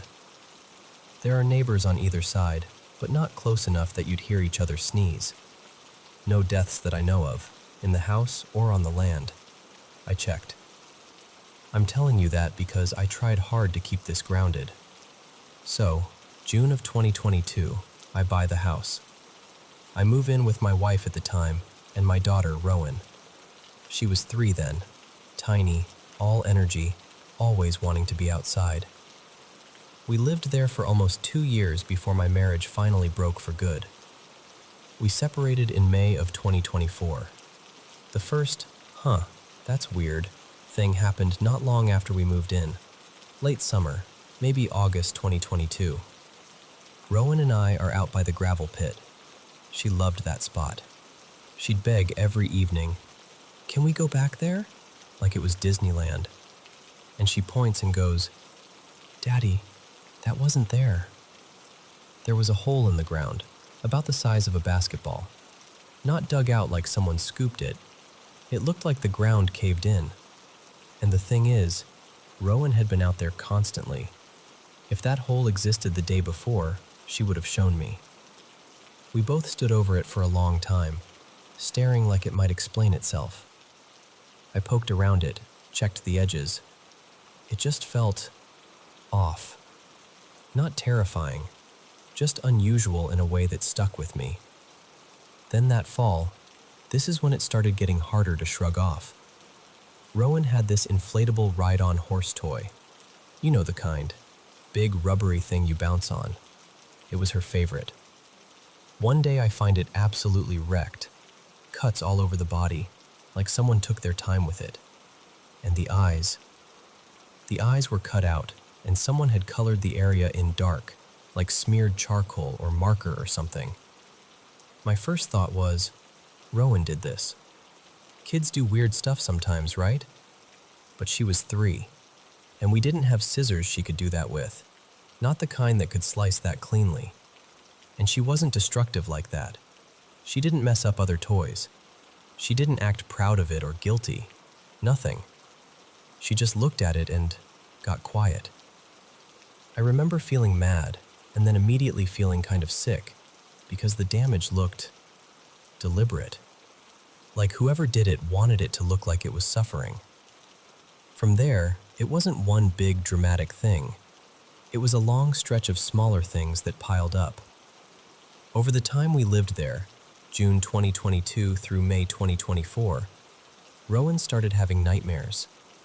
Not normal monsters under the bed stuff. Specific nightmares. She told me, more than once, that there was a horse outside her window at night. But it didn't have legs. And it didn't have eyes. She said it bounced instead of walked. At the time, I blamed a lot on stress. My marriage wasn't healthy. It got worse and worse. And I spent that last year pretty much living in survival mode.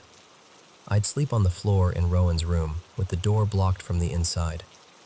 Or I'd sleep in the spare room with furniture against the door. Not because I was scared of a ghost, because I was scared of my wife kicking in the door in a rage. That was my reality. But here's the part that messes with my head.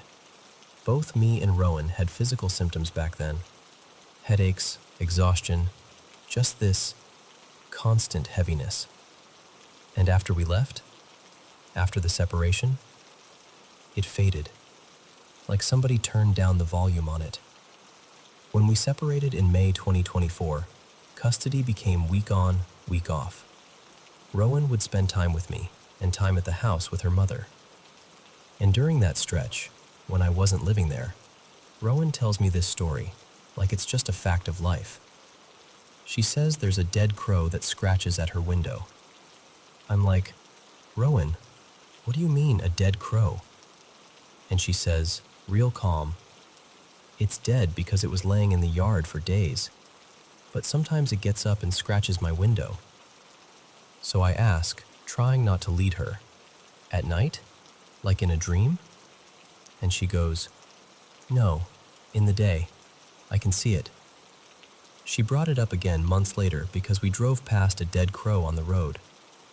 She pointed and said, that's the second dead crow I've seen. The other one gets up and scratches at my window. Like she was talking about 2 different weather reports. Then CPS got involved in November 2024, mostly because of concerns about what things were like for her when she was with her mom. In January 2025, Rowan got a concussion while she was over there, and she ended up talking to an advocate, DHHS, child interview, the whole thing. And that's when she said something that still makes my stomach drop.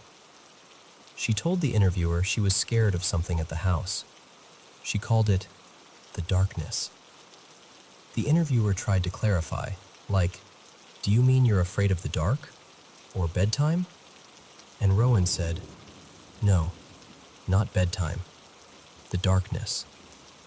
Like it was a thing, a presence, a something. Fast forward, June 2025. I finally get possession of the house back through the court process. The plan is simple. Clean it out, sell it, move on. My ex had been living there for over a year, and the place was in rough shape. Mid-June, I rent one of those big dumpster trailers, 30-yard, and have it dropped at the driveway. I show up in the morning, around 9. And I'm going to be honest with you. I already felt weird about the place by then. Enough that I took precautions I never thought I'd take. I wore a rosary under my shirt, petrified wood beads on braided steel wire. I opened every door in the house and propped them open, turned on every overhead light, even though it was broad daylight. And I texted my girlfriend, Maris, when I got there. Like, I'm here, starting now.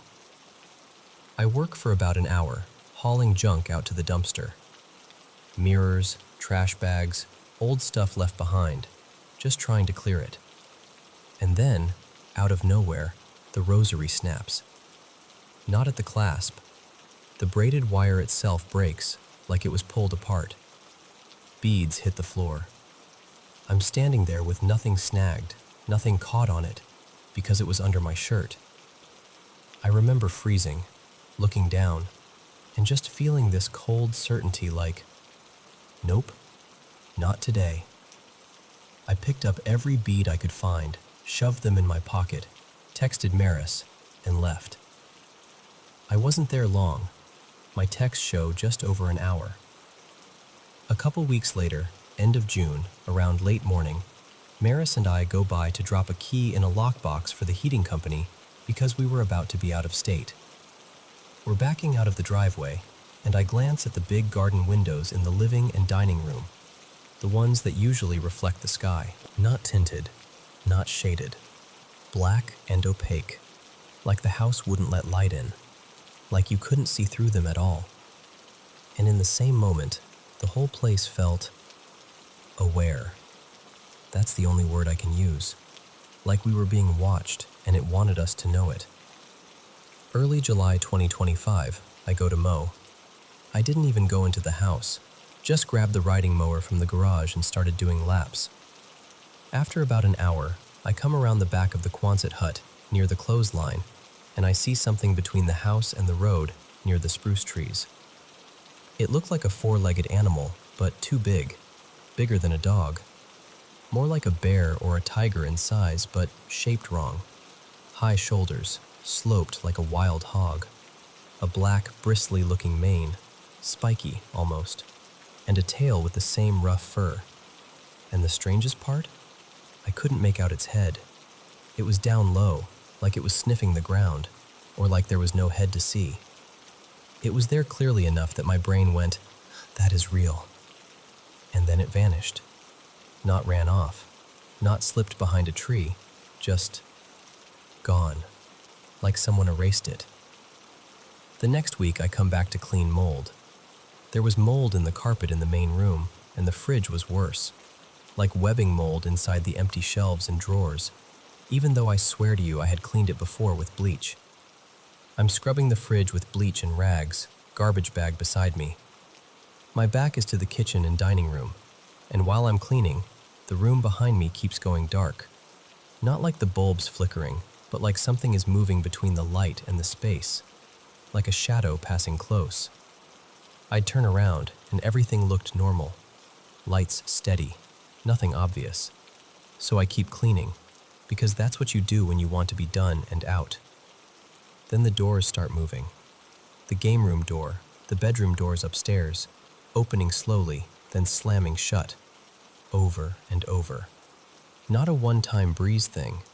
A door slams from wind, it usually latches and stops. This was like a pattern. Creak open. Slam. Creak open. Slam. About 20 minutes into that, my phone rings. My hands are filthy, and I don't want to dig the phone out in there, and, this is hard to admit, I didn't want to have a conversation inside that house. I didn't want whatever was there to hear it. So I stepped outside to the driveway and answered. It wasn't Maris. It was someone from her attorney's office, a paralegal, calling about a payment that didn't clear. Normal enough. We talk, I explain, I say I'll fix it, and I go back inside, finish what I can, and leave. When I'm leaving, I look up at the windows again. Black, watching. And I had this irrational, awful thought. If I stare too long, I'm going to see Rowan in there. And she'll look sad, like I'm leaving her behind. I didn't look. I got in the car and drove away. Then, this is where it gets really unsettling. When I got home, Maris told me the law firm called her, the lead attorney. Apparently, the paralegal I spoke to was so disturbed by that phone call that he went to his boss and said he was worried about Maris's safety. Like he thought something about my tone meant I was abusive. I don't remember being angry. I don't remember saying anything threatening. I don't abuse women. That's not who I am. Maris was shaken because the attorney wouldn't explain, just said they were concerned and wanted to check on her. And then they kept calling her for a couple weeks after, asking if she was okay. To this day, no one will tell us what the paralegal claimed happened on that call. And I'm telling you honestly, that scares me more than the shadow thing, because it's like something interfered. Like it wore my voice, or bent the moment, or made him hear something that wasn't there. This place feels dark. This place smells bad. And they'd say it even with the lights blazing, LEDs everywhere, big windows, sunshine outside. Still dark. Still stale. Still off. Then doors started being found unlocked, especially the exterior door by the kitchen. I would lock it, check it, leave, come back, unlocked. And I was the only one with keys at the time. I'd changed the locks when I took the house back, and again when we switched realtors. Still happened. The new realtor even told me, I swear I locked it, and then found it unlocked again later. In early August 2025, I'm there with the realtor, and we hit the basement stairs, and the smell is overpowering. Rotten, sour, wrong. Strongest right there on the stairwell, nowhere else. We'd cleaned, bleached, checked for obvious sources. It's like the smell is coming from the walls themselves. And the last few things, they're patterns more than events. Every time Maris and I go there, we come home exhausted. Not we did work tired, like bone deep drained. Like you took a long drive in the rain and argued the whole way, except we didn't argue and the drive is short. My parents live only a few miles away. They don't believe in any of this, and for some reason they almost never came over. They'd make excuses, change the subject, stop by for 2 minutes and leave. I didn't notice how strange that was until later. And this is something I learned after the fact. The guy who owned the place before me, he didn't really live in the house. He lived in an RV in the front yard. The house just sat there. And Rowan's bedroom, the back corner especially, feels like the air is thicker there. Even now when it's empty, it feels like the light doesn't settle right. Rowan used to tell me she was scared because it was dark in her room and she couldn't get help. At the time, I blamed neglect, and maybe some of that was true. But standing in that room now, knowing everything else, it feels like there's something gathered there, like a storm cloud in a corner. So that's why I called you. I'm not asking you to tell me it's demons. I'm not asking you to confirm my worst fear. I just need someone to look at this with fresh eyes and maybe help me understand whether I'm dealing with something explainable or something that's been waiting in that house a long time. Because whatever it is, whether it's grief, trauma, mold, bad wiring, my own head, it doesn't feel neutral. It feels like it wants the place to stay empty, and it feels like it noticed when I came back.